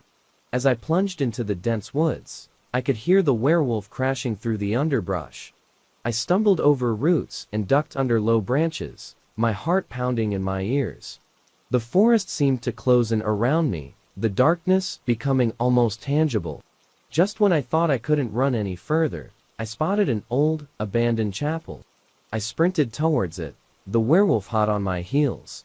I threw myself inside and slammed the heavy wooden door shut, leaning against it as I tried to catch my breath. The werewolf howled outside, the sound reverberating through the chapel. I looked around, searching for something, anything, that could help me defend myself. My eyes fell on a rusted iron cross hanging on the wall. It wasn't much, but it was better than nothing. I grabbed the cross and positioned myself near the door, ready to fight for my life.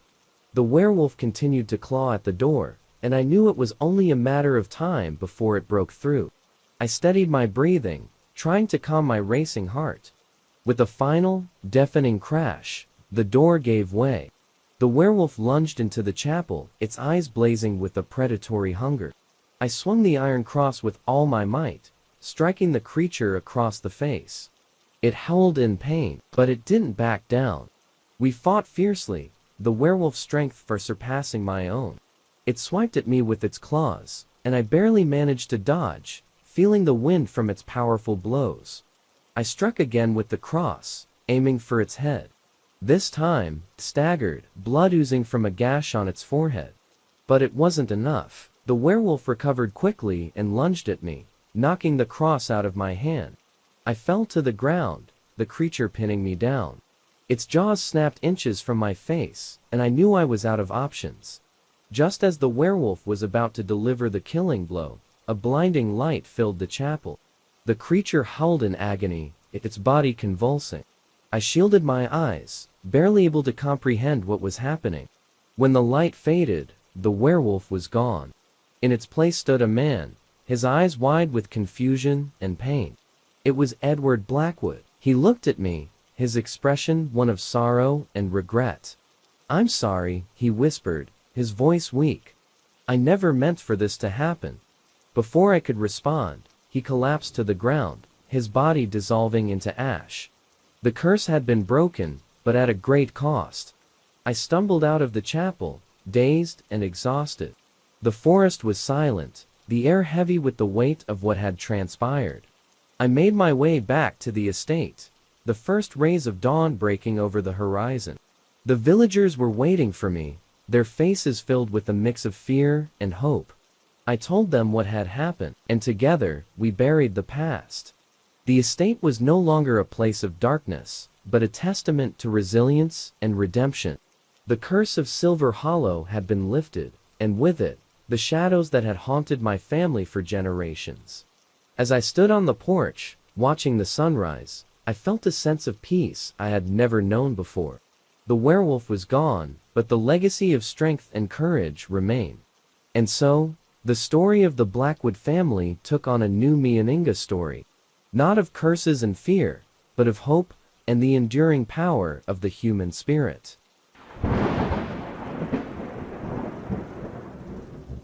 My name is Sophia, and I never believed in werewolves until I encountered one myself.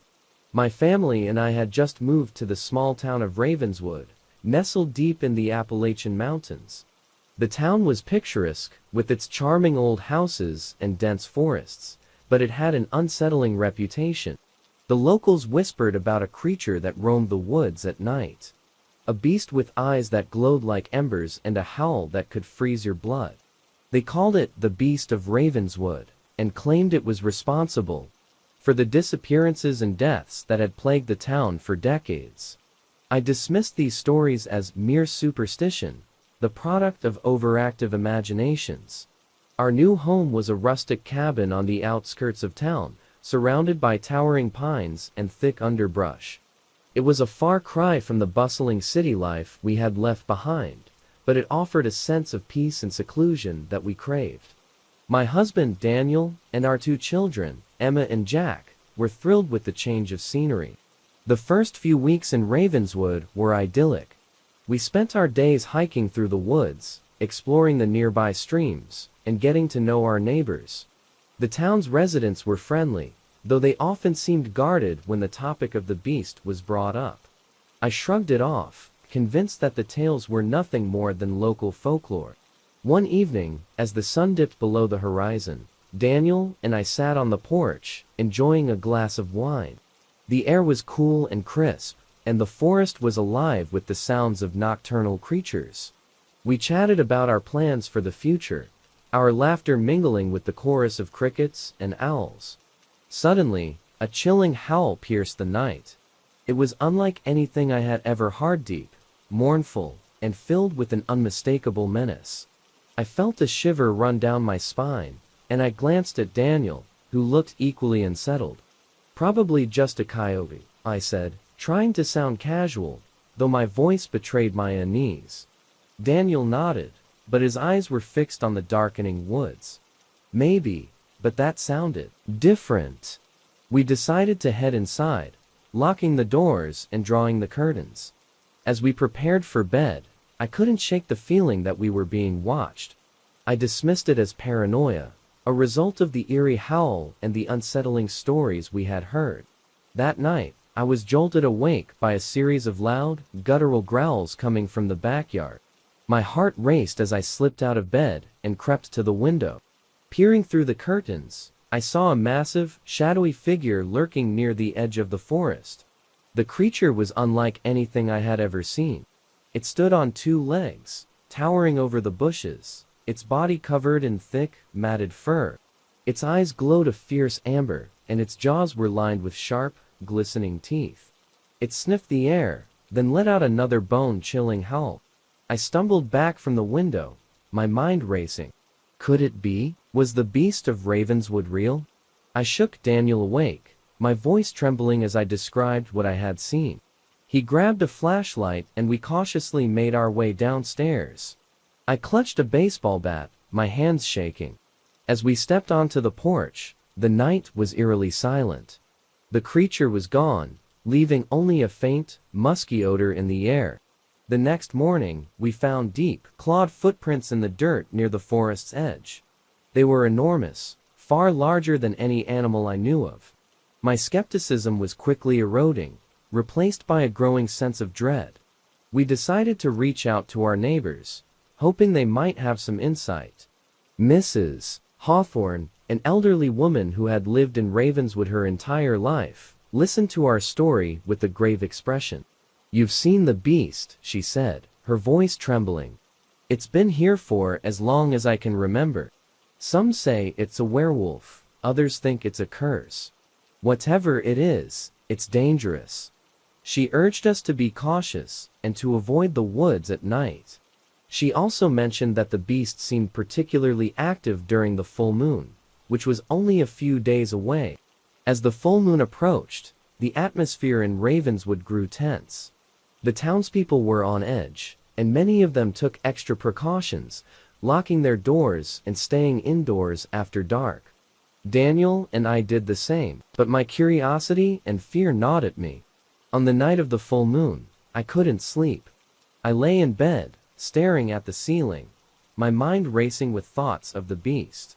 Around midnight, I heard a faint scratching sound at the window. I held my breath, straining to listen. The scratching grew louder, more insistent. I slipped out of bed and crept to the window, my heart pounding. Peeking through the curtains, I saw the beast standing just outside, its eyes glowing with an eerie light. It was closer than ever, its breath fogging the glass. Panic surged through me, and I stumbled back, knocking over a lamp. The crash startled the creature, and it let out a furious roar. Daniel woke up, and together we bolted downstairs, barricading ourselves in the living room. The beast clawed at the door, its growls echoing through the cabin. We huddled together, clutching whatever makeshift weapons we could find. Hours seemed to stretch into an eternity as we waited, our ears attuned to every sound. Just before dawn, the growling stopped. We waited, tense and exhausted, until the first light of morning crept through the windows. When we finally dared to venture outside, the beast was gone, leaving behind deep gouges in the door and more enormous footprints. We knew we couldn't stay in Ravenswood. The beast was too dangerous, and we had 2 young children to protect.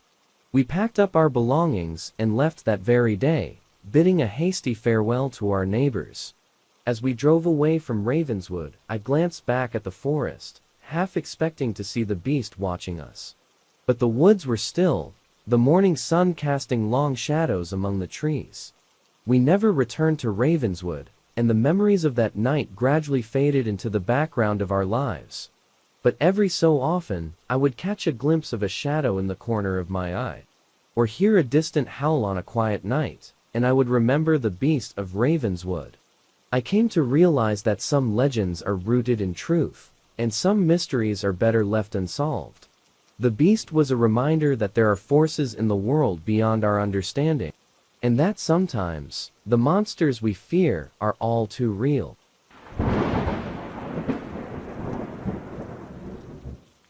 My name is Nathaniel, and I used to be a wildlife photographer, traveling to remote locations to capture the beauty of nature. My passion for photography led me to many breathtaking places, but it also brought me to the darkest experience of my Lithian encounter with a werewolf in a place called Wolf Creek. Wolf Creek is a small, isolated town nestled deep in the Rocky Mountains. It's surrounded by dense forests and rugged terrain, making it an ideal spot for wildlife photography. I had heard stories about the eerie whispers of strange sightings and eerie howls at night, but I dismissed them as local folklore. I was more interested in the rare animals that were said to roam the forests. I arrived in Wolf Creek in early winter. The air was crisp, and the ground was covered in a blanket of snow. The townsfolk were friendly but reserved, their eyes holding a hint of caution. Whenever I mentioned my plans to explore the surrounding woods, they warned me to stay close to town, especially after dark, but I didn't take their warnings seriously. I had faced wild animals before. I thought I could handle whatever was out there. My first few days in Wolf Creek were uneventful. I spent my time hiking through the forests, setting up cameras and waiting for the perfect shot. The landscape was stunning, with towering pine trees and snow-capped mountains. I captured images of elk, deer, and even a few elusive wolves. But there was something about the forest that felt a underlying sense of being watched. One evening, just before sunset, I ventured deeper into the woods than usual. I had spotted a fresh set of wolf tracks and decided to follow them, hoping to get a closer shot. The tracks led me to a clearing, where I found a small, frozen creek. The air grew colder, and the sky darkened as the sun dipped below the horizon. I set up my camera and waited, my breath visible in the frigid air. As the minutes passed, the forest grew eerily silent. Then, I heard a low, guttural growl that sent shivers down my spine. I turned slowly, my heart pounding in my chest. Standing at the edge of the clearing was a massive figure, silhouetted against the fading light. It was unlike any wolf I had ever seen. It stood on two legs, its body covered in thick, dark fur. Its eyes glowed with an unnatural, malevolent light. I was frozen in place, unable to move or even breathe. The creature sniffed the air, its eyes locking onto mine. Then, with a blood-curdling snarl, it lunged at me. I grabbed my camera and ran, my mind racing with terror. The forest seemed to close in around me, the trees forming a labyrinth of shadows. I could hear the creature's heavy footsteps behind me, its growls growing louder and more frenzied. I stumbled through the snow, my breath coming in ragged gasps. Just when I thought I was done for, I saw a light in the distance, the faint glow of a cabin. I pushed myself to run faster, my legs burning with effort. I burst through the door and slammed it shut behind me, locking it with trembling hands. The cabin was small and rustic, with a single room and a fireplace. I collapsed onto the floor, my heart racing.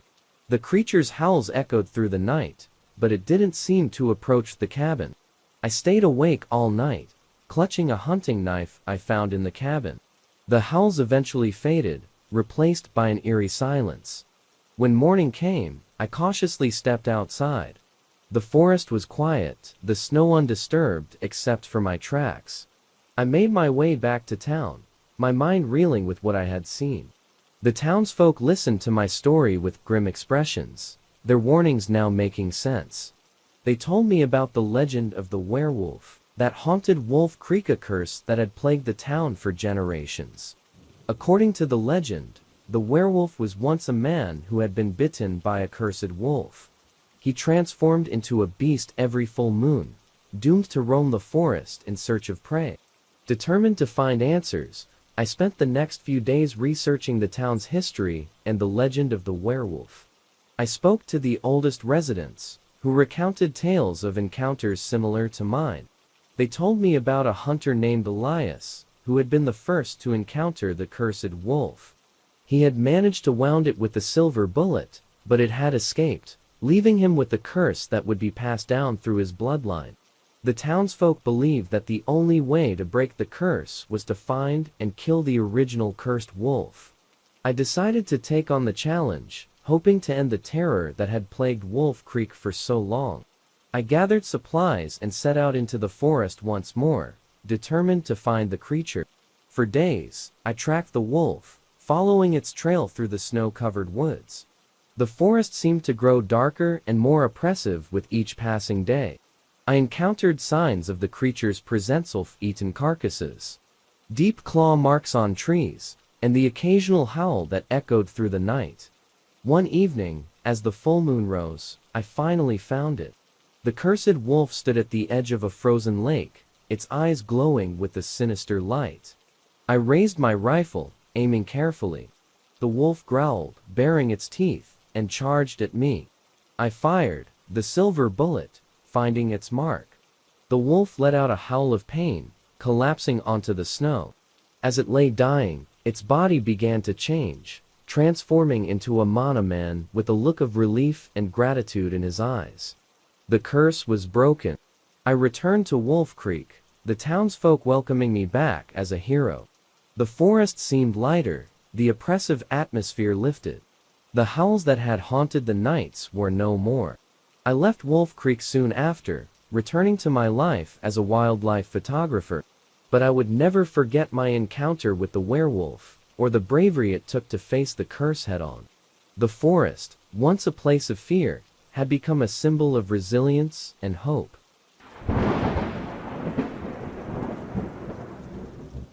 My name is Hannah, and I used to be a teacher in a small town in New England. My life was simple, revolving around my students, my friends, and my little house on the edge of the woods. I never believed in the supernatural, thinking that such things were just stories meant to entertain or frighten. But my encounter with the werewolf changed everything. Black Hollow is a quaint town with a rich history. It's surrounded by dense forests and rolling hills, making it a picturesque place to live. However, the town also has its secrets. There have always been whispers about strange happenings in the wood sightings, of creatures that shouldn't exist, and eerie sounds that echo through the night. I never paid much attention to these rumors, dismissing them as mere folklore. One autumn evening, I decided to take a walk through the woods. The leaves had turned vibrant shades of red and gold, and the air was crisp and cool. It was a perfect evening for a stroll, and I wanted to enjoy the beauty of nature before winter set in. I walked along a familiar path, my thoughts drifting to the lesson plans I needed to prepare for the next day. As I ventured deeper into the woods, the atmosphere began to change. The vibrant colors of the leaves seemed to dim, and an unnatural silence settled around me. I felt a chill run down my spine, but I shrugged it off, convincing myself it was just the cool evening air. Then I heard a low, guttural growl that seemed to come from the shadows. I stopped in my tracks, my heart pounding. I scanned the area, but I saw nothing out of the ordinary. Just as I was about to continue walking, I heard the growl again, this time closer. I turned slowly, and there it was, a massive creature, standing on two legs, its body covered in dark fur. Its eyes glowed with a malevolent light, and its teeth were bared in a snarl. I was frozen in place, my mind struggling to process what I was seeing. The creature looked like a wolf, but it was far too large and walked upright like a human. Panic surged through me, and I did the only thing I could think of: ran. I sprinted through the woods, branches scratching at my arms and face. The creature let out a terrifying howl and gave chase. I could hear its heavy footsteps behind me, growing closer with each passing second. Just when I thought I was done for, I saw a light in the distance, the faint glow of a lantern. I pushed myself to run faster, my legs burning with effort. I burst into a clearing and saw an old cabin. I didn't hesitate. I threw myself against the door, pounding on it desperately. The door opened, and an elderly man pulled me inside, slamming it shut behind me. He locked it with a series of heavy bolts, and then turned to look at me, his eyes filled with a mix of concern and understanding. "You've seen it, haven't you?" he asked, his voice grave. I nodded, still trying to catch my breath. What was that? The man introduced himself as Samuel, one of the oldest residents of Black Hollow. He told me that the creature I had seen was a werewolf, a cursed being that had haunted the town for generations. According to Samuel, the werewolf was once a man named Thomas, a kind and gentle soul who had been cursed by a vengeful witch. Thomas had been hunting in the woods when he stumbled upon the witch's hidden lair. She had caught him, and, in a fit of rage, cursed him to transform into a beast every full moon. The curse could only be broken by finding the witch's lair and destroying the artifact that bound the spell. Determined to help, I agreed to join Samuel in his quest to end the curse. We spent the next few days preparing, gathering supplies, and mapping out the area where the witch's lair was believed to be hidden. The townsfolk were wary but supportive, their fear of the werewolf outweighing their skepticism. On the night of the full moon, Samuel and I set out into the woods. The air was thick with tension, and the forest seemed to close in around us. We followed a series of old, cryptic markings that Samuel believed would lead us to the lair. The deeper we went, the more oppressive the atmosphere became. After hours of searching, we finally found a hidden cave, its entrance obscured by thick vines and underbrush. We ventured inside, our lanterns casting eerie shadows on the walls. The air was damp and cold, and the smell of decay lingered in the air. At the heart of the cave, we found a small, makeshift altar. On it rested a strange, glowing amulet, source of the curse. Samuel warned me to stay back as he approached the altar. But before he could reach the amulet, the werewolf appeared, its eyes filled with fury. The beast lunged at Samuel, knocking him to the ground. I watched in horror as they struggled, the werewolf's snarls echoing through the cave. Desperation fueled my actions. I grabbed a heavy rock and, with all my strength, smashed it against the altar, shattering the amulet. The werewolf let out a deafening howl and collapsed to the ground. Its body convulsed, transforming back into a man. Thomas lay there, his eyes filled with gratitude and relief. The curse was broken. We helped Thomas out of the cave and back to town. The townsfolk were shocked, but relieved to see him return to his human form. They welcomed him back with open arms, grateful that the curse had finally been lifted. Life in Black Hollow slowly returned to normal. The whispers of strange sightings and eerie sounds faded, replaced by a renewed sense of peace. Samuel and I became close friends, bound by our shared experience. I left my teaching job and decided to write about my encounter, hoping to share the story of Black Hollow and its werewolf with the world. My name is Hannah, and this is my tale, a story of bravery, friendship, and the triumph of good over evil. The curse of Black Hollow was broken, and the legend of the werewolf became a testament to the power of hope and determination.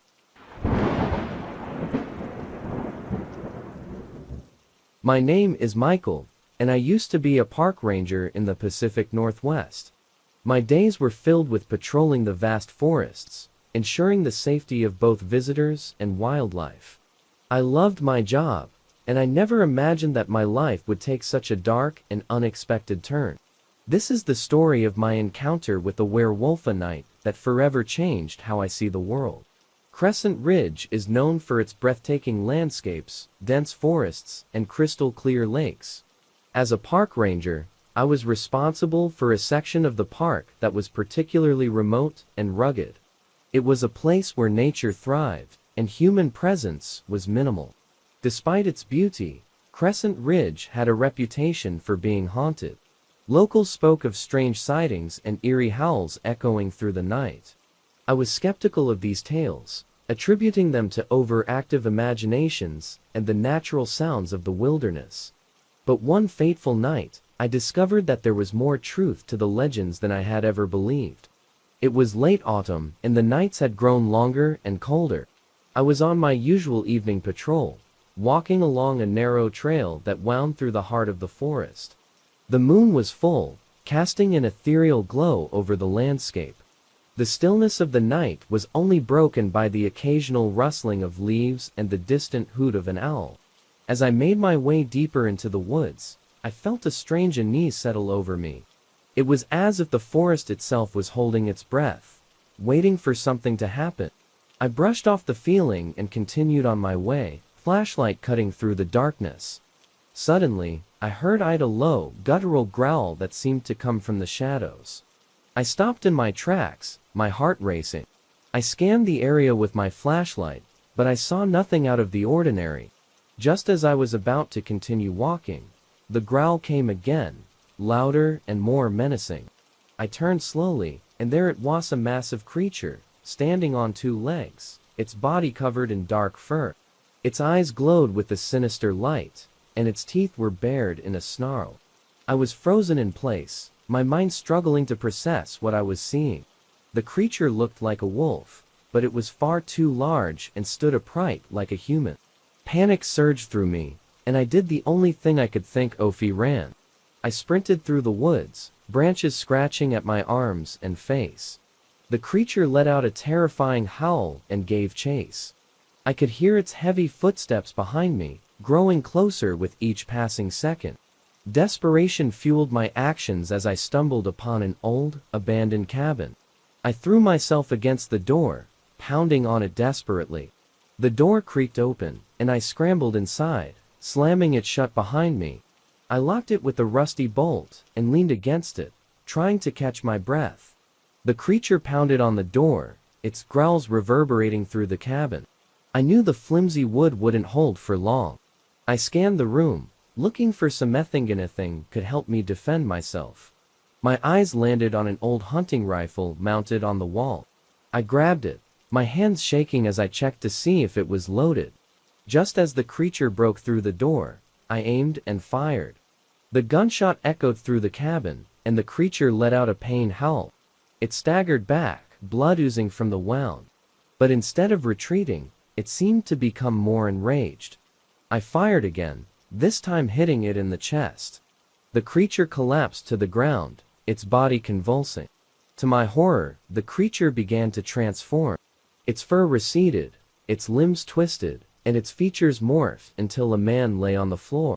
He was badly wounded, but he was human. I was stunned, my mind racing to understand what had just happened.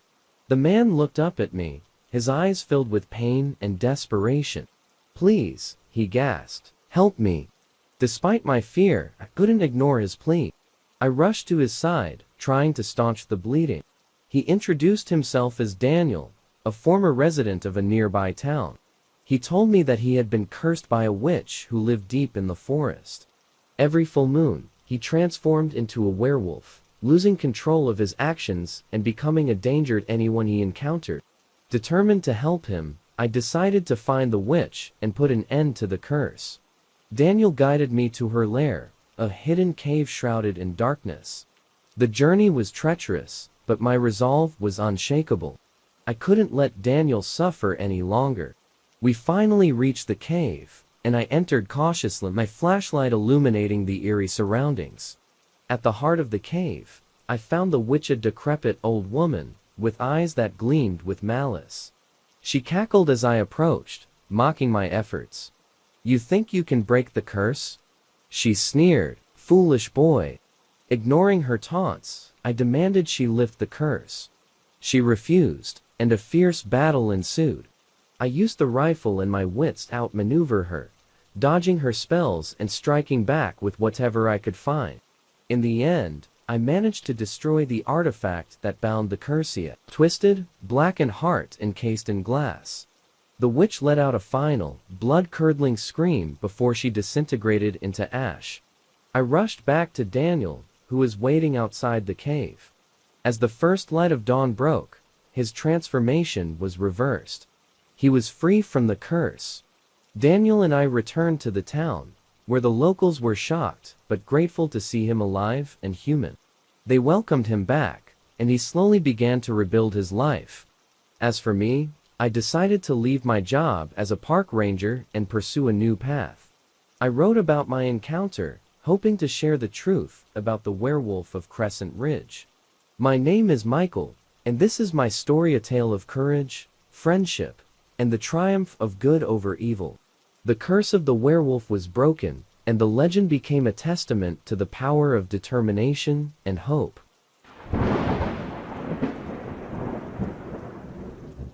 My name is Clara, and I used to be an archaeologist. My work often took me to remote and mysterious places, searching for artifacts and remnants of ancient civilizations. Little did I know that one of these expeditions would lead me to an encounter with the werewolf, changing my life forever. It all began in Pine Hollow, a small town nestled in the heart of a dense forest. Pine Hollow was known for its rich history and ancient ruins hidden within its woods. I was there to lead an excavation, hoping to uncover relics from a long-lost civilization that once thrived in the area. The locals were friendly but cautious, often warning us about strange occurrences in the forest. They spoke of eerie howls, unexplained disappearances, and a creature that lurked in the shadows. I dismissed their stories as mere folklore, focusing on my work and the excitement of discovery. The excavation site was located deep within the forest, accessible only by a narrow, winding path. My team and I set up camp nearby, eager to begin our work. As we dug deeper into the earth, we uncovered fascinating artifacts, pottery shards, ancient tools, and even a few well-preserved skeletons. It was a dream come true for an archaeologist like me. One evening, as the sun began to set and the forest was bathed in a golden glow, I decided to take a walk. The beauty of the forest was mesmerizing, and I wanted to soak it all in. I wandered along a path that led me deeper into the woods, my mind lost in thoughts of the ancient people who once called this place home. As I walked, I heard a rustling in the bushes nearby. I stopped, straining my ears to listen. The sound grew louder, accompanied by a low growl that sent shivers down my spine. My heart raced, and I turned to see a pair of glowing eyes staring at me from the shadows. Before I could react, a massive creature leapt from the bushes, its form illuminated by the fading light. It was a werewolf, tall, muscular, and covered in dark fur. Its eyes were filled with a predatory gleam, and its teeth were bared in a snarl. I was paralyzed with fear, unable to move or even scream. The werewolf lunged at me, its claws outstretched. I stumbled backward, falling to the ground. Just as the creature was about to strike, a loud gunshot echoed through the forest. The werewolf howled in pain and retreated into the shadows, leaving me trembling on the forest floor. A man emerged from the trees, holding a rifle. He was rugged and weathered, with a look of determination in his eyes. He introduced himself as Ethan, a local hunter who had been tracking the werewolf for months. He helped me to my feet and explained that the creature had been terrorizing the town for years, and he had made it his mission to put an end to the menace. Ethan escorted me back to camp, where I shared my harrowing experience with my team. They were shocked, but supportive, urging me to stay safe and avoid venturing into the woods alone. Despite their concerns, I couldn't shake the feeling that there was more to the story, something that the townsfolk and even Ethan weren't telling me. Determined to uncover the truth, I delved into the history of Pine Hollow. I spent hours poring over old records, talking to the elders, and exploring the ruins. I discovered that ancient civilization that once inhabited the area had a deep connection to the forest and its creatures. They believed in powerful spirits that protected the land, and their rituals often involved offerings to these entities. One name kept appearing in my Resiarch: Lycaena, the guardian of the forest. According to legend, Lycaena was a powerful being who could take the form of a wolf to protect the land from invaders. As I pieced together the story, I began to suspect that the werewolf terrorizing Pine Hollow was somehow linked to this ancient guardian. With this newfound knowledge, I approached Ethan and shared my findings. He was skeptical, but agreed to help me investigate further. We decided to visit the heart of the forest, where the ancient civilization's most sacred site was rumored to be located. As we ventured deeper into the woods, the atmosphere grew heavier, and the trees seemed to close in around us. The howls of the werewolf echoed in the distance, but we pressed on, driven by a sense of urgency and determination. We finally reached a clearing where the remains of an ancient temple stood. It was overgrown with vines and moss, but the carvings on the stones were still visible. They depicted scenes of rituals, sacrifices, and a figure that resembled a wolf standing guard over the forest.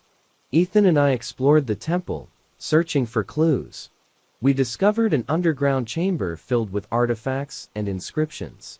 Among them was a scroll that described a ritual to summon and communicate with Lycaena. It required a rare herb that grew only in the deepest parts of the forest. Determined to complete the ritual, we set out to find the herb. The journey was perilous, with the werewolf's presence ever looming. We finally found the herb, and Ethan performed the ritual, calling upon Lycaena for answers. The air grew still, and a soft glow enveloped the clearing. A figure emerged from the shadows, a majestic wolf, with eyes that seemed to pierce through time itself. It was Lycaena, the guardian of the forest. She spoke to us in a voice that resonated with power and wisdom. Lakena revealed that the werewolf was once a guardian like her, cursed by dark forces for betraying the sacred trust. The curse could only be broken by an act of true selflessness and bravery. Ethan, who had dedicated his life to protecting the town, was the key to breaking the curse. With Lakena's guidance, we devised a plan to lure the werewolf to the temple and confront it. The night was tense as we waited in the shadows. The werewolf appeared, drawn by the power of the ritual site. Ethan faced the creature, offering himself as a sacrifice to save the town. In a dramatic and heart-wrenching moment, Ethan and the werewolf clashed. As they fought, the ancient magic of the temple was awakened. The werewolf began to transform, its monstrous form giving way to that of a man. The curse was broken, and the man who emerged was freed from the torment that had plagued him for centuries. The town of Pine Hollow was saved, and the legend of the werewolf became a tale of redemption and sacrifice. Ethan's bravery and the power of the ancient guardian had triumphed over the darkness.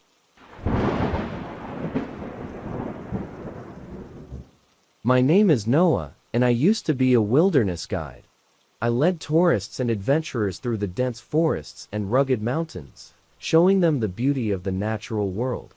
I never thought I'd encounter something that defied all logic and reason, but the Wendigo of Whispering Pines changed that. It started as a routine expedition.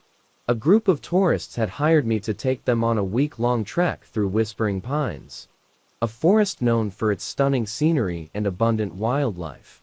The group consisted of 4 people: Sarah, a photographer; Mark, a writer; Emily, a botanist; and Jack, an amateur historian. They were eager to explore the forest and document their findings. We set off early in the morning, the forest alive with the sounds of birds and rustling leaves. The air was crisp, and the sun filtered through the canopy, casting dappled shadows on the forest floor. The group was in high spirits, and I felt a sense of satisfaction guiding them through the wilderness. On the 3rd day of our trek, we stumbled upon an old cabin, hidden among the trees. It was weathered and overgrown with ivy, but it seemed to be in relatively good condition. Jack, intrigued by its history, suggested we take a break and explore the cabin. As we approached, an eerie silence fell over the forest. The birds stopped singing, and the wind seemed to hold its breath. We entered the cabin, our footsteps echoing in the stillness. Inside, we found old furniture, dusty books, and a fireplace filled with cold ashes. It looked like the cabin had been abandoned for decades. Sarah, ever the curious photographer, began taking pictures, while Mark jotted down notes in his journal. Emily examined the plants growing around the cabin, marveling at their resilience. Jack, meanwhile, found an old journal hidden in a drawer. He opened it and began reading aloud. The journal belonged to a trapper who had lived in the cabin long ago. His entries spoke of harsh winters, scarce food, and a creeping fear that grew with each passing day. The last few pages were filled with desperate scribbles about a creature he called the Wendigo, an evil spirit that haunted the forest and drove people to madness and cannibalism. As Jack read, a sense of unease settled over us. The stories of the Wendigo were chilling, and we couldn't help but feel a growing sense of dread. We decided to leave the cabin and continue our journey, but the forest seemed different, no darker, more foreboding. That night, we set up camp by a small stream. The moon was full, casting an eerie glow over the forest. As we sat around the campfire, Mark asked if we believed in the legend of the Wendigo. Sarah shrugged it off as superstition, but Emily seemed unsettled. Jack, always the skeptic, dismissed it as a myth. I, however, couldn't shake the feeling that something was watching us.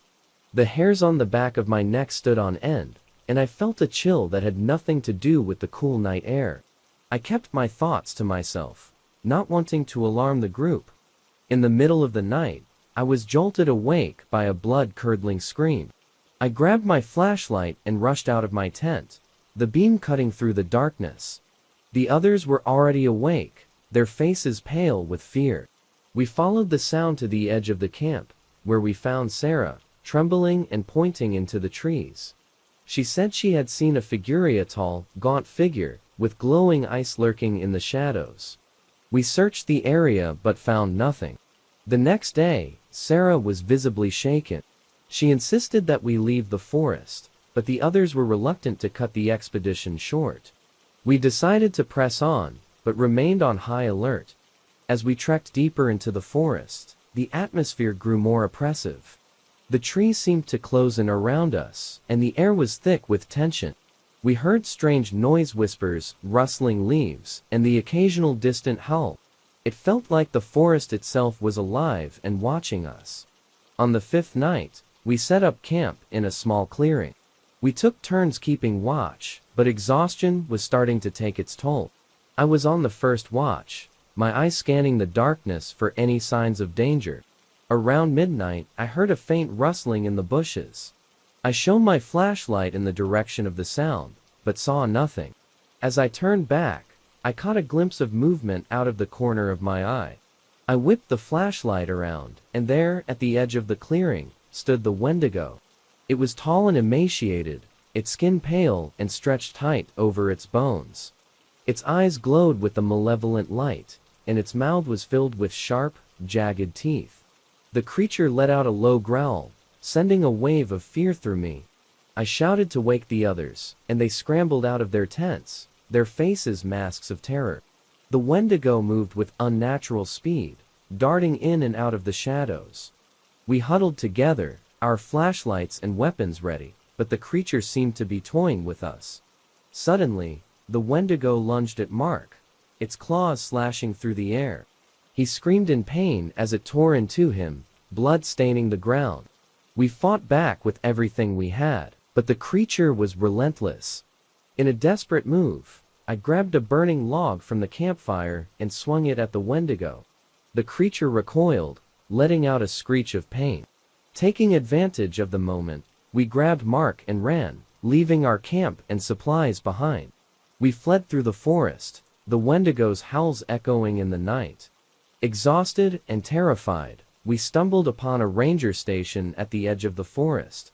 The rangers took us in, tending to Mark's wounds and listening to our story with grave expressions. They told us that the legend of the Wendigo was well known in the area. Many had reported sightings and encounters, but few had survived to tell the tale. The rangers promised to investigate, but they warned us to never return to Whispering Pines. We left the forest behind, our spirits broken and our minds haunted by the memory of the Wendigo. Mark recovered from his injuries, but he was never the same. Sarah, Emily, and Jack went their separate ways, each trying to forget the nightmare we had endured. As for me, I gave up my career as a wilderness guide. The forest, once a place of wonder and beauty, had become a realm of terror and darkness. The legend of the Wendigo was no longer a myth, it was a living, breathing horror that would stay with me forever.